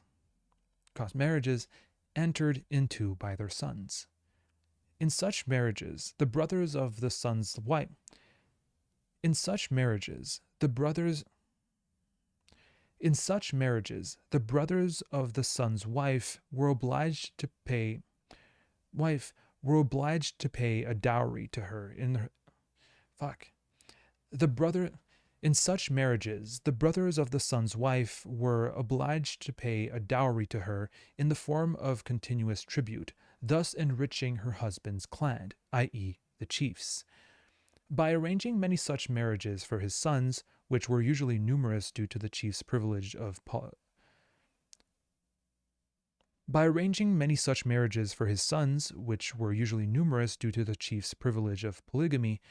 the chief's clan could accumulate wealth. Thus society began to be stratified into ruling and subordinate clans based on wealth. To secure the permanence of these good marriages, strict monogamy was required. However, it was found that monogamy was impossible to maintain without the repression of childhood sexuality since, as statistics show, children who are allowed free expression of sexuality often do not adapt successfully to lifelong monogamy. Therefore, along with class stratification and private property, authoritarian child-rearing methods were developed to inculcate the repressive sexual morality on which the new patriarchal system depended for morality on which the new patriarchal system depended for morality on which the new patriarchal system morality on which the new patriarchal system depended for its reproduction.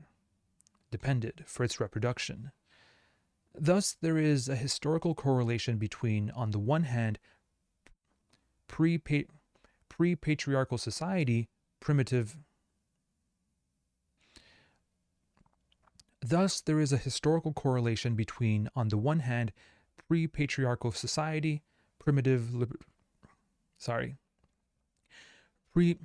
pre-patriarchal society, primitive libertarian communism, or work democracy, to use Reich's expression, economic equality, and sexual freedom, and on the other, patriarchal society, a private property economy, economic class stratification, and sexual repression. As Reich puts it.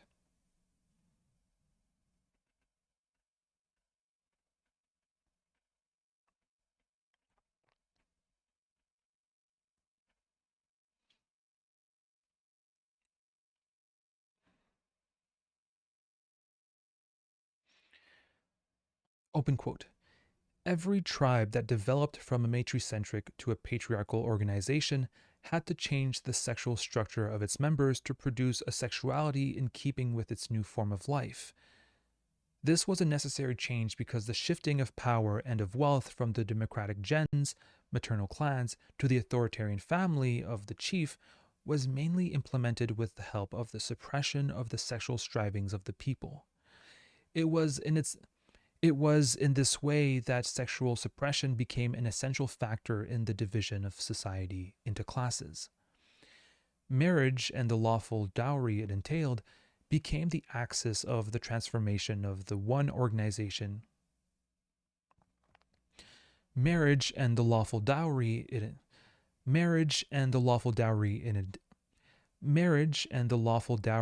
entailed became the axis of the transformation of the one organization into the other. In view of the fact that the marriage tribute of the wife's gens to the man's family strengthened the male's, especially the chief's, position of power, the male members of the higher ranking gens and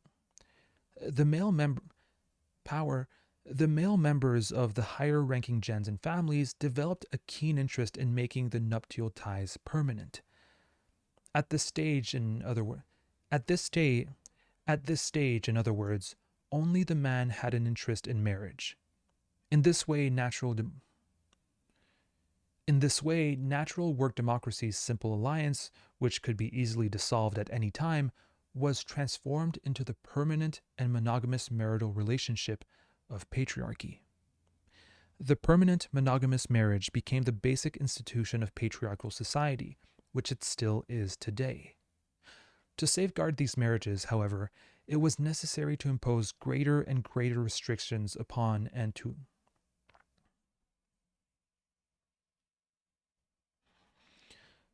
safeguard these marriages, however, it was necessary to impose greater and greater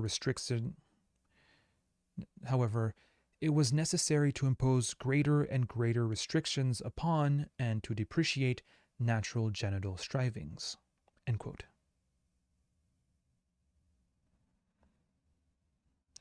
The suppression of natural sexual. Oh, Sinu is now following. The first follow that I actually catch. Thank you. Thank you for following while I'm reading. We have someone who likes reading. I'm happy about it. Call me _ goodbye. By the way, I didn't see you leaving. All right.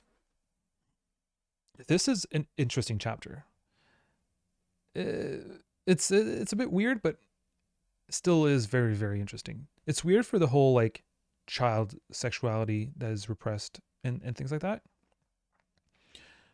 But it is really interesting for the whole patriarchy and the rest of it, and the institution of marriage in general, and really rooting authoritarianism in the institution of marriage. Very interesting. The suppression of natural sexuality involved in this transformation from matricentric to patriarchal society created various antisocial drives. Sadism, destructive impulses, rape fantasies, etc., which then also had to be which then also had to be suppressed through the imposition of a compulsive morality, which took the place the natural self-regulation that one finds in pre-patriarchal societies. In this way, sex began to be regarded as dirty, diabolical, wicked, etc., which it had indeed become through the creation of secondary drives. Thus, open quote, the patriarchal authoritarian sexual order that resulted from the revolutionary processes of latter-day matricentrism, economic independence of the chief's family from the maternal gens, a growing exchange of goods between the tribes, development of the means of production, etc., becomes the primary basis of authoritarian ideology by depriving the women, children, and adolescents of their sexual freedom, making a commodity of sex and placing sexual interests in the service of economic subjugation. From now on, sexuality is indeed distorted. It becomes diabolical and demonic and has to be curbed. End quote.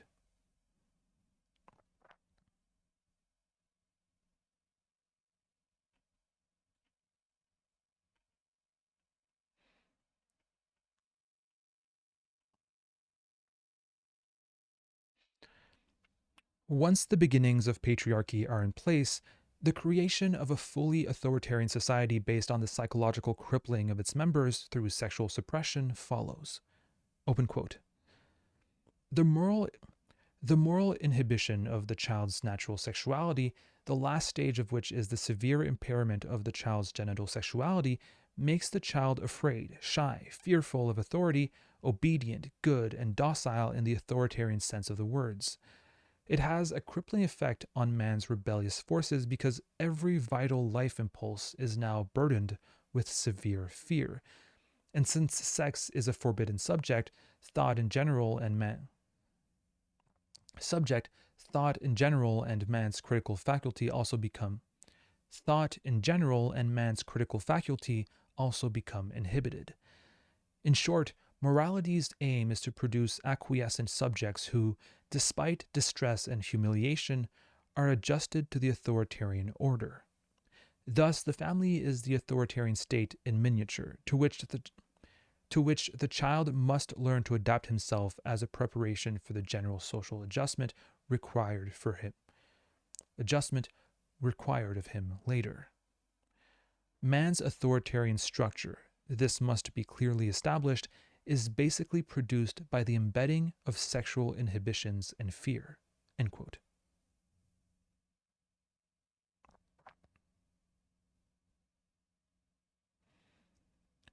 In this way, by damaging the individual's power to rebel and think for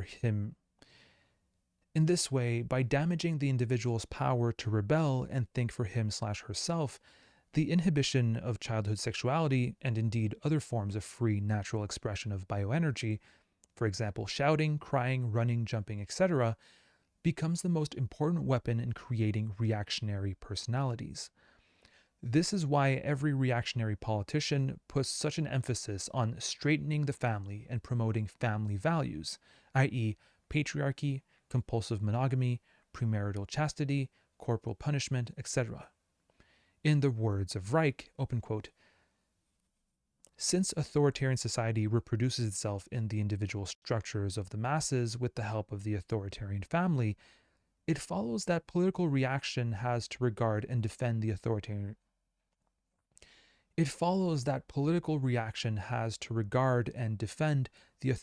family as the basis of the state, culture, and civilization.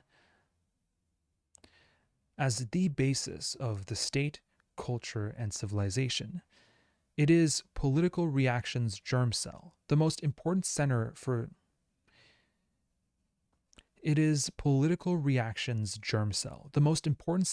the production of reactionary men and women. Originating and developing from definite social processes, it becomes the most essential institution for the preservation of the authoritarian system that shapes it. End quote.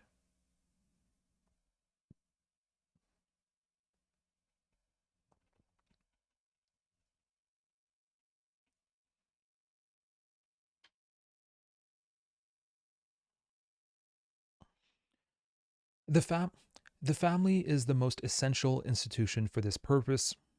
The family is the most essential institution for this purpose because children are most vulnerable to psychological maiming in their first few years, from the time of birth to about 6 8 maiming in their first few years, from the time of birth to about 6 years of age, during which time they are mostly in the charge of their parents. The schools and churches then continue the process of conditioning once the children are old enough to be away from their parents, but they are generally unsuccessful if the proper foundation has not been laid very early in life by the parents. Thus A.S. Neal observes that, open quote, the nursery training is very like the kennel training? Open quote. The nursery training is very like the kennel training. The whipped child, like the whipped puppy, grows into an obedient, inferior adult. And as we train our dogs to suit our own purposes, so we train our children. In that kennel, the nursery, the human dogs must be clean.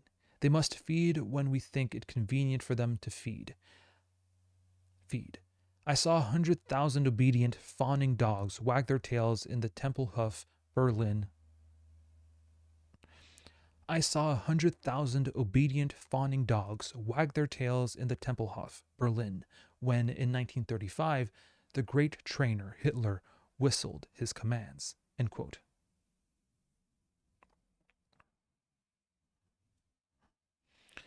The family is also the main agency of repression during adolescence, when sexual energy reaches its peak.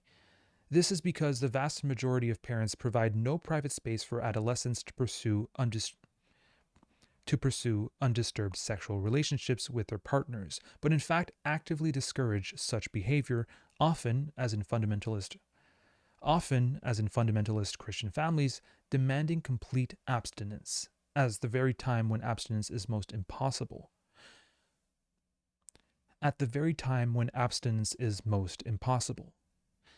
Moreover, since teenagers are economically dependent of their parents under capitalism, with no societal provision of housing or dormitories allowing for sexual freedom, young people have no alternative but to submit to irrational parental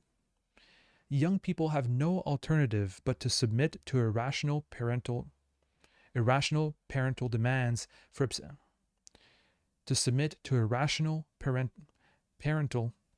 I don't know how to say that. No alternative but to submit to irrational parental demands for abstention. No alternative but to submit to irrational parental demands for abstention. I think of abstinence. Who whips puppies? Hitler does, apparently. Young people have no alternative but to submit to freedom.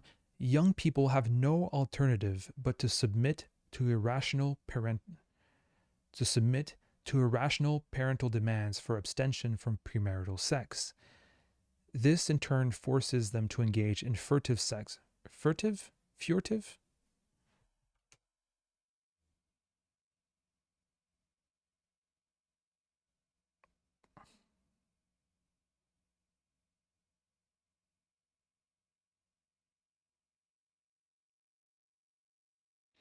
I'm looking up how to say furtive pronunciation.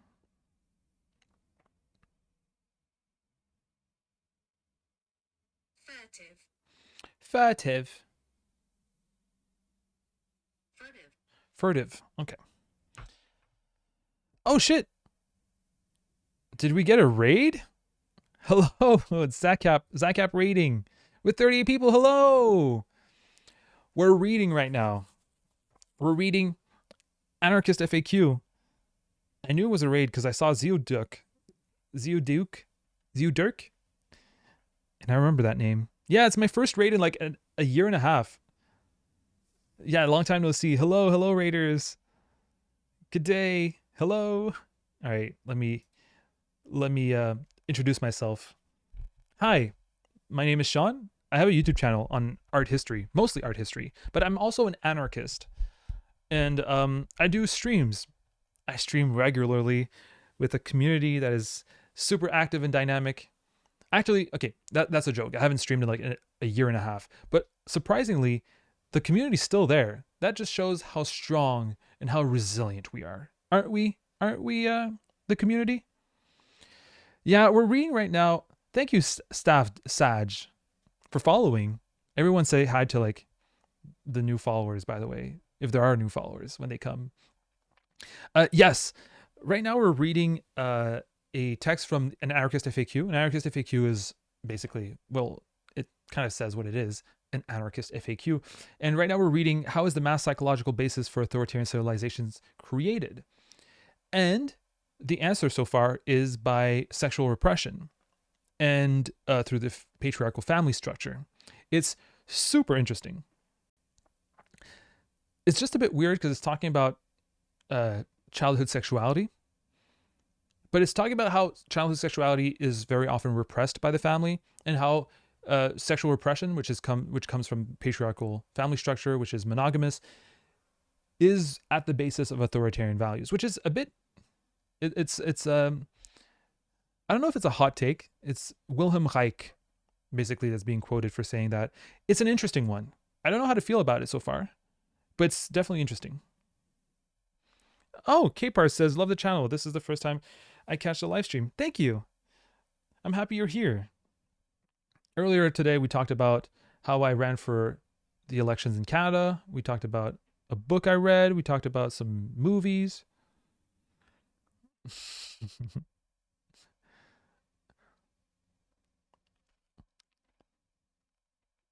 Hello, everyone. All right. We can continue talking or reading. Hello, raiders and new followers. Usually I always finish the stream by reading, and then we have another channel. I have a channel, my main channel, that does art history. I have a channel about stream, like with the stream things, the stream excerpts or whatever, segments. And then a third one, which is just on the Anarchist FAQ. If you want to check it out, just YouTube an Anarchist FAQ. It's also on Spotify and stuff like that, and every podcast place. So this is like doing praxis in a way. Spreading the anarchist word. We're not just reading for fun, we're reading and making it a project as well, of an audiobook. That's basically what we're doing. We're doing the Anarchist FAQ audiobook. Okay, let's continue. Thank you for the raid, Zakap, or Zachap, and for everyone here. So fun to see that there's still people around, even though I've been gone for so long. Okay, let's continue. Where was I? Okay, talking about how teenagers don't have dormitories or housing to have sex. It's a good point. Damn pro setup. Yeah, I know. Setup always changes, doesn't it? Okay, let's continue. Thank you though.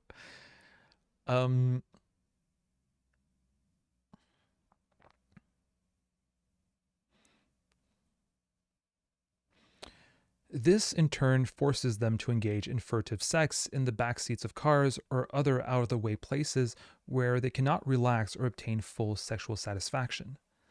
As Reich found, when sexuality is repressed and laden, see, that's a thing as well. My English is my second language, so sometimes I don't know how to pronounce some words. It's pronounced laden. Okay.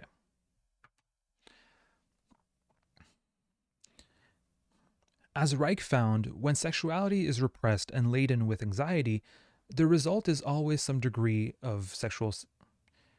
The result is always some degree of what. The result is always some degree of what. Sorry, I'm having a hard time following my lines. The result is always some degree of what he terms orgastic impotence, the inability to fully surrender to the flow of energy discharged during orgasm. Hence, there is an incomplete release of sexual tension, which results in a state of chronic bioenergetic stasis. Such a condition, Reich found, is the breeding ground for neuroses and reactionary attitudes.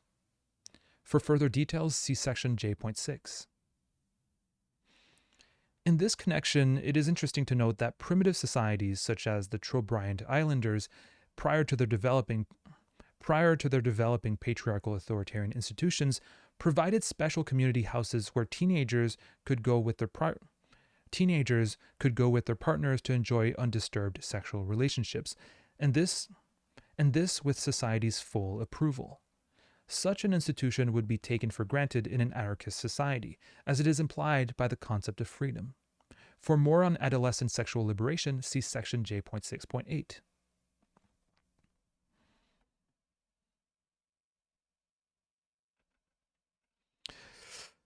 Yeah, we're talking about adolescent sexual liberation, dear chatters, dear new chatters.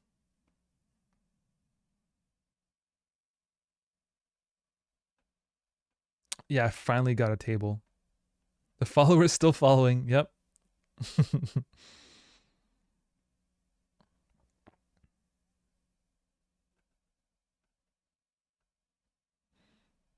There's a delay. What's the delay, PF Porlock?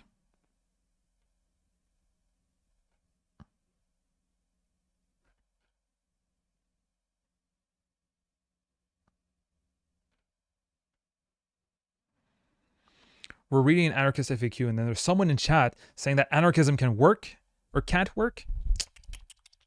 People are going to be confused on the anarchist FAQ YouTube.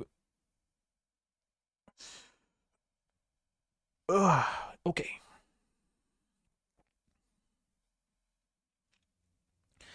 Nationalistic feelings can also be traced to the authoritarian family.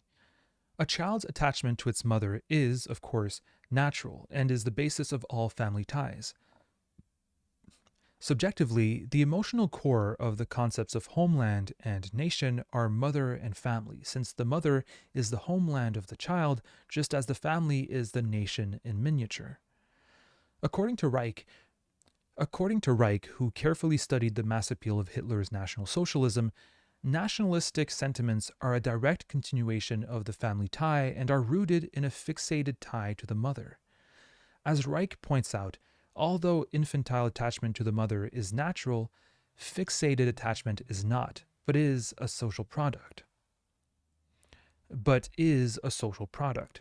In puberty, the tie to the mother would make room for other attachments, i.e., natural sexual relations, if the unnatural sexual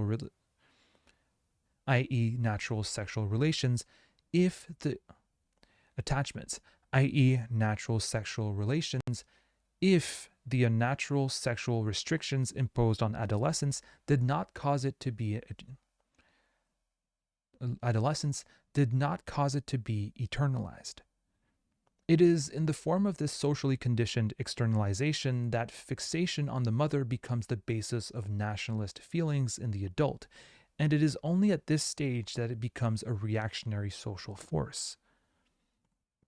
Later writers who have followed Reich in analyzing. Okay, so it's not my problem, PF Porlock. You refreshed and it was okay? Okay, it's fine on your end. Audio before video. Okay, you scared me there.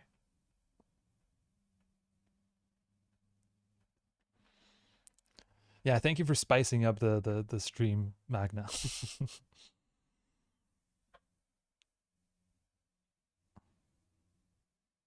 Yeah, there's a delay between chat and screen, eh? Okay, we both agree on that. At one point, I finished the video and then chat was taking a while before, reacting. Anyway, we're reading anyway. We're not chatting, are we? No, we're not.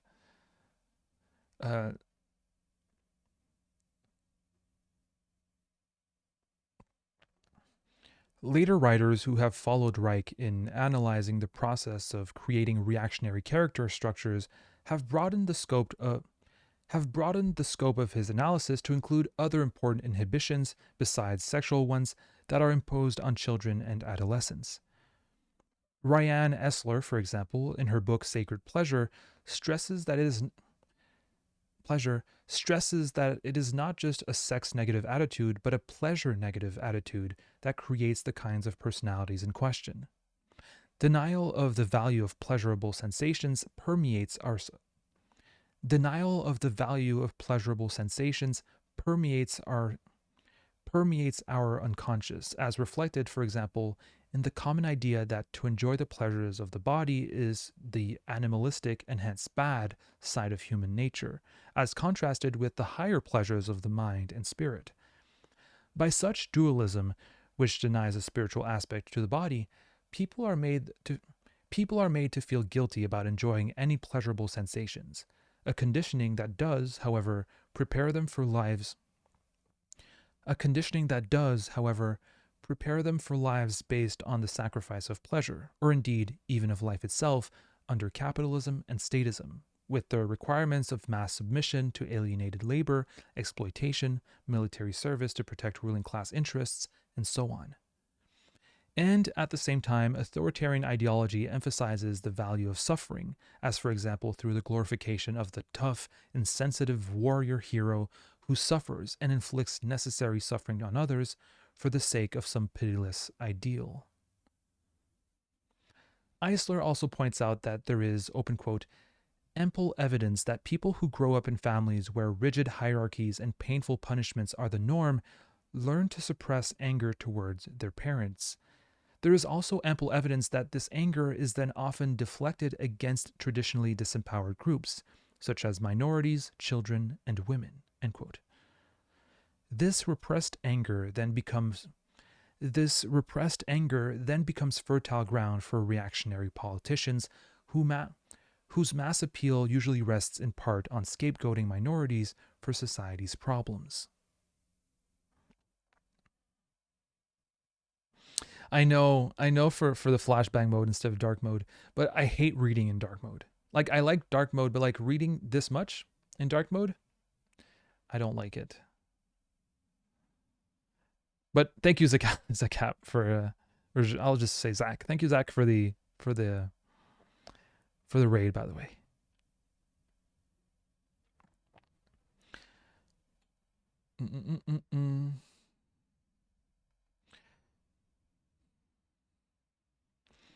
As the psychologist Else Frankel Brunswick documents in The Authoritarian Personality, people who have been conditioned through childhood abuse to surrender their will to the requirements of feared authoritarian parents also tend to be very susceptible as adults to surrender their will and minds to authoritarian leaders. Open quote, in other words, Frankel Brunswick summarizes, at the same time that they learn to deflect their repressed rage against those they perceive as weak, they also learn to submit to autocratic or strongman rule. Moreover, having been severely punished for any hint of rebellion, even talking back about being treated unfairly, they gradually also learn to deny to themselves that there was anything wrong with what was done to them as children, and to do it in turn to their own children. End quote. These are just some of the mechanisms that perpetuate the status quo by creating the kinds of personalities who worship authority and fear freedom. Consequently, anarchists are generally opposed to traditional child-rearing practices the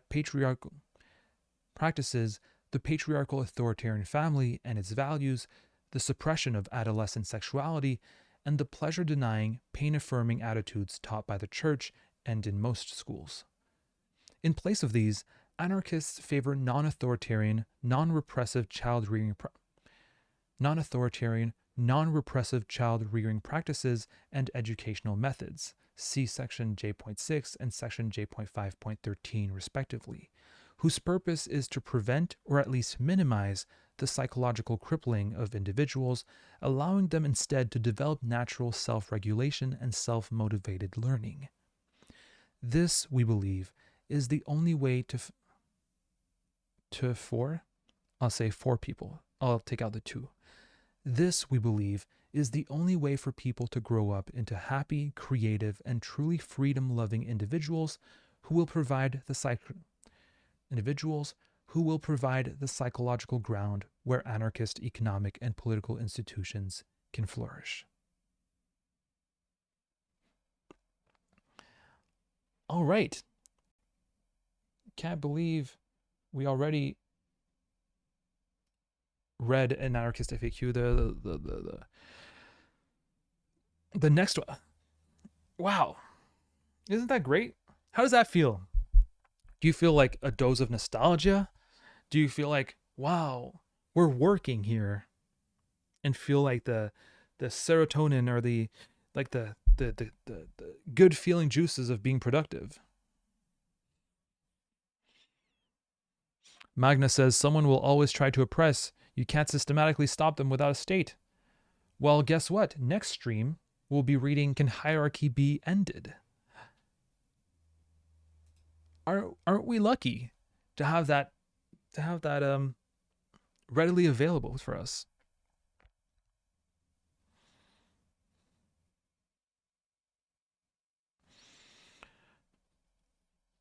All right. Let me see if I can fix the streaming thing, the chat by refreshing it, maybe.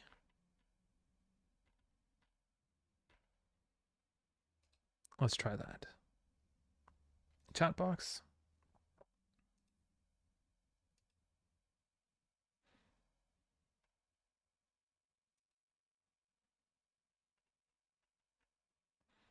I don't know how to refresh it.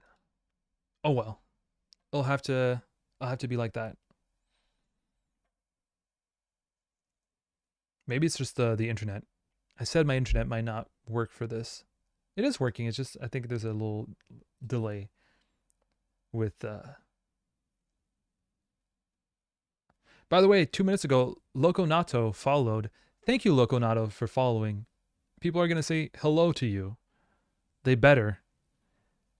And while they do,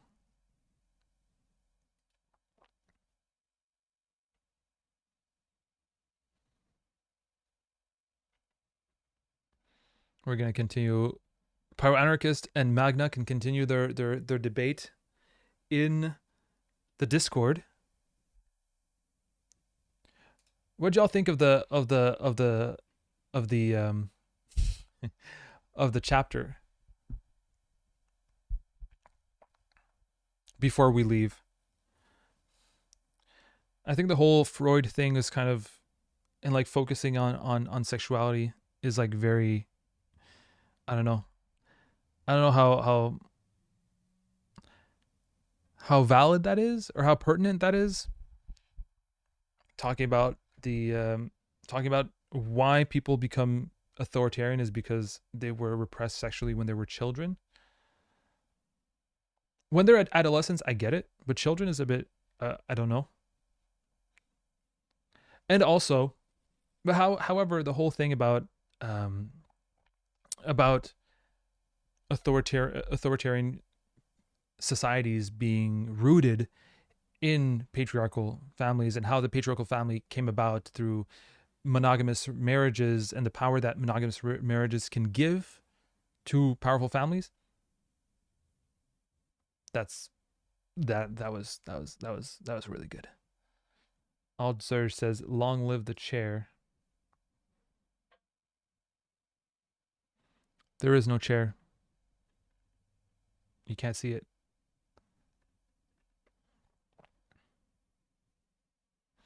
Power Anarchist says, "I think the chapter brought up some interesting points on the politics of relationships." Yeah, I think that's what the chapter was a bit more interesting in. It was not how like the basis for authoritarian civilization created. Like, where does it stem from? Stemming from how it comes from like the family structure is actually a pretty interesting take, and how it perpetuates itself through the family structure. Hengist style was really interesting. Linking it to monogamy. This is the kind of text that I find really good. I was talking about this with my friend. Sometimes we read texts and there's some subjects that I don't necessarily want to read. And the reason why I don't want to read them is not because I don't find them important. One example is texts on ecology, right? But mostly because I feel like when I read a text on ecology, I'm not going to have my worldview necessarily challenged. I'll just agree with everything, and I might learn some details and some statistics, but I won't. It won't challenge the very way I conceive of the world. But this, for example, of course, I'm already against patriarchal, authoritarian, monogamous relationships or whatever. But the history of it and how it came about and the way it shaped our conception of, you know, and our dynamics between people, that definitely questions a lot of the things that you thought you knew about the world. And that's what I'm looking for when I'm reading a book, right?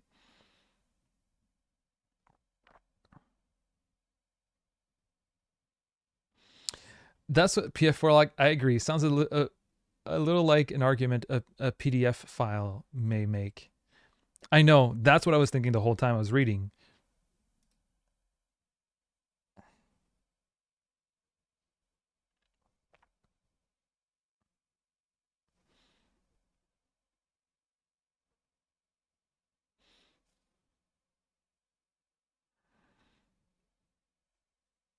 Yeah, yeah, yeah. They talk about Zach. They talk about how it's not. They bring up another author. I don't know if you were there during that time, who says like, "Hey, it's not just sexual uh, control of children. It's like everything, all the control that we have on children." I think it sounds like an argument a PDF file can make, PF Porlock, but they do talk about anyway. But I think especially when it comes to adolescence, there's there's a sexual repression, and they talk about how bad it can be, especially when you have to hide and all that, and not give safe places. The whole idea of a sexual education, you know, not being like, sexual education is really important to teach, and a lot of people think that sexual education equals PDF files. Why do you want to sexualize your children? Things like that, right? Um, but I think it's just healthy. I think we can all agree that's healthy. And same thing for when it comes to like giving safe spaces for adolescents to have sex in. Sounds a bit weird on first glance, but then when you think about it being more healthy, being both for like the adolescents, but like for the community in general.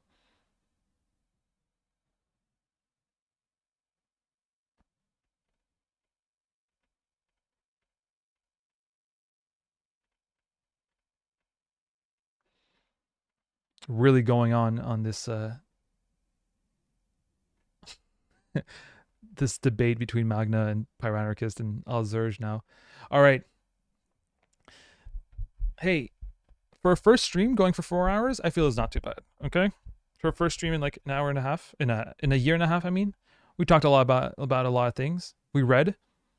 I was thinking sometimes like just streaming and just reading, and not having the pressure to always debate with Magna about anarchism.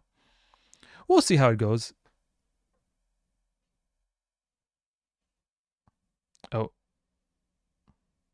Oh, Zach says I hate to small derail for a sec, but since you're into art and all that, have you seen the YouTuber Alex Avila? I love Alex Avila, one of my favorite YouTubers, and their new video about AI. To me, it's like a must. It's about capitalists, including ones that are relying on AI, betting on the anti-AI movement to own art styles, as well as a bunch of other stuff. Yeah, that's scary. I read a book in my year and a half uh, hiatus or disappearance, which was called The Prophets of AI. It's a book in French. There's a lot of great books in French, talking about how there's the AI prophets very often use actually they use anti-AI sentiment further personal gain. There's this trend of like using the fears of AI for their own gain in many different ways. For example, just an example of how they do it.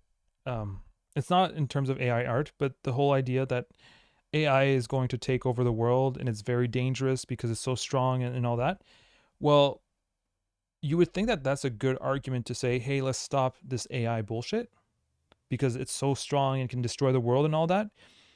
But actually, the AI tech giants and like the prophets of AI, they use that argument and they actually push that argument not for AI to stop, but actually to say, hey, AI is this really dangerous and can take over the world, blah, blah, blah. So you need us, right? AI tech giants to actually rein it in, right? We are the ones who can control it because we are the ones with the funds and with the knowledge about AI. You might not understand it completely, but we do. And yes, it can take over the world, so you should trust us because we are the safeguards against the evil AI. I'm definitely gonna watch Alex Avila's video. The only thing about Alex Avila is that they make like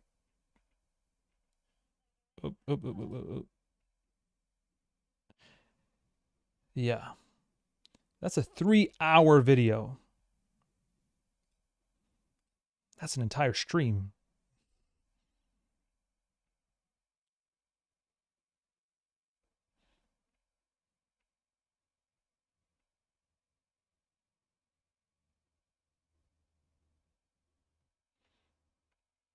It's fire. You should have read it. You should have done it in Discord so we can actually go watch it again. Don't forget to message Proctofile. Okay, yeah, you're right. Okay, yeah, you're right. Okay.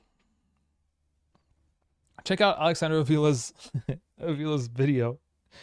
It's 3 hours. I'm gonna go finish my video. I have a video coming out tomorrow, so I gotta finish that because I didn't finish that video. I'm still doing the editing, and it's gonna be like a classic Candace video, like a short video on a painting, on 2 paintings actually, by Goya. And that 3 hours is a part 1 of 2. Yeah, great. That's good. Not even surprised. Video essays are getting out of hand. See, the whole point of video essays is to make things accessible. You're not making it accessible by making it 3 hours. Actually, they got so many views, those 3-hour videos. So you know what? It's accessible. People are watching them.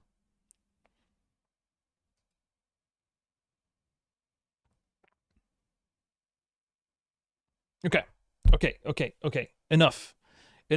Pyro Anarchist Magna, go on the Discord channel. Hey, what's the Discord link for those who might be interested?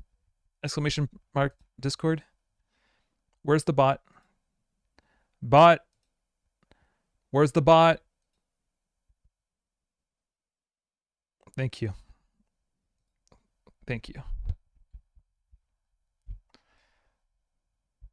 Oh, Altzerge, you gave bits. Long live the chair. Okay, those are bits. That's what you sent. Okay, nice. Thank you. And there's also a new follower, Avernish, 6 minutes ago. Thank you, Avernish, for the follow. All right, so as we leave and as I find someone to raid with Zach's raiders from like 30 minutes ago, let's try to find someone to raid. Say hello to Avernish while I look for someone. If you have any idea of people I can raid. Whoa. If I write anarchist, is there anarchist streamers right now? If I write leftist, is there any leftist streamers right now?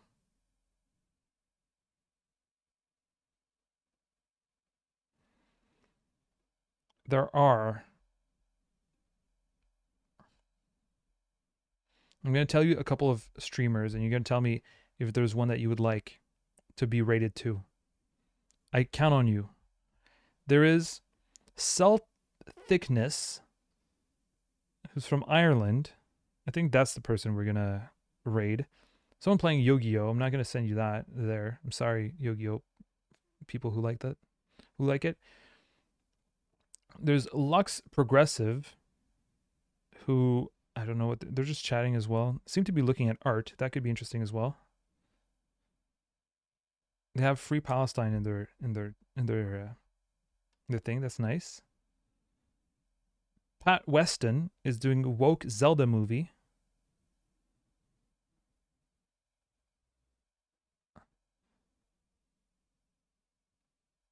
Someone talking about Elon Musk. No, you're not gonna go there.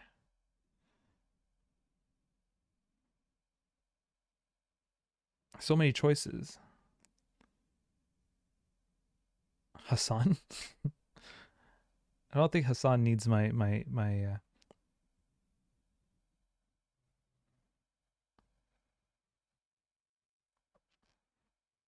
Thank you, Pyranarchist, for the link, by the way. Okay.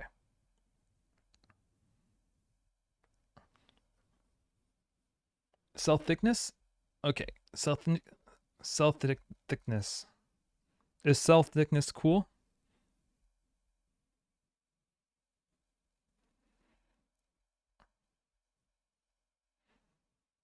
Art? Dog, that's Fortnite? I don't know. Hold on. I'll show you. Isn't Fortnite kind of like art? Okay, let me show you.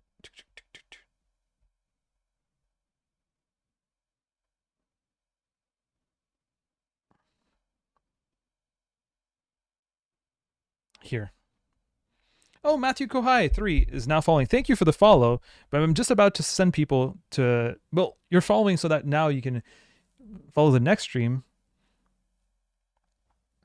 Okay, these are your choices.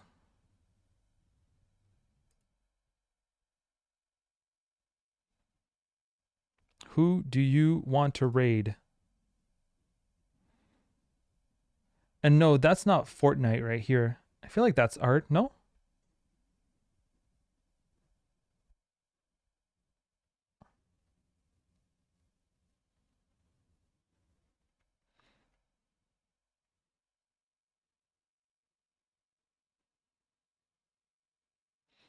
All right. Ugh.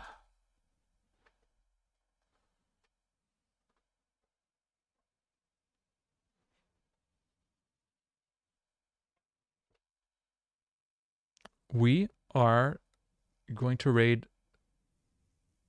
the smaller streamer. Cell thickness already has 60 viewers. Small thickness. Cell thickness, I'm sorry. No, we're not raiding the Germinal guy. Hell no. Problematic. Always lies. Speaks French sometimes. Okay. We are going to raid. There might be like a delay, so I don't know if you're even going to read this. You're going to see this before we raid. We're going to raid Lux Progressive.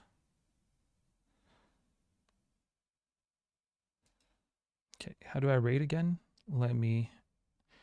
Oh, yeah, right here. Raid channel.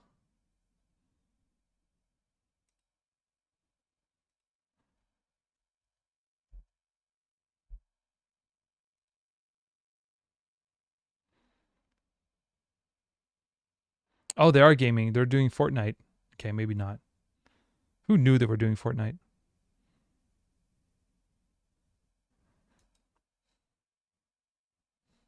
We're going to send it to cell thickness. I'm sorry. I mean, nothing wrong with Fortnite.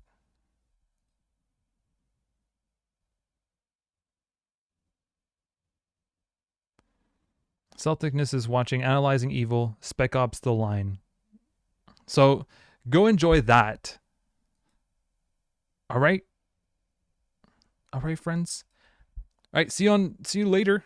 See you thank you for watching the stream. See you in I don't know. Maybe tomorrow after my stream, after my video is published, or maybe Monday or Tuesday next week. We'll see. We'll be reading more Anarchist FAQ, and we'll be chatting. We'll be having a lot of fun. All right. Goodbye. Thank you for tuning in, and see you very, very soon, hopefully. This time it's true. Oh, I'm saying the outro without the camera. All right, now I can say goodbye. All right. Goodbye. Hello.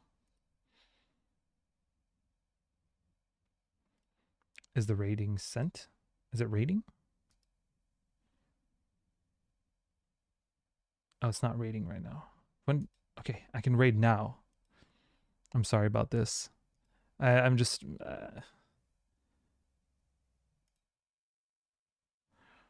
Okay, rating now.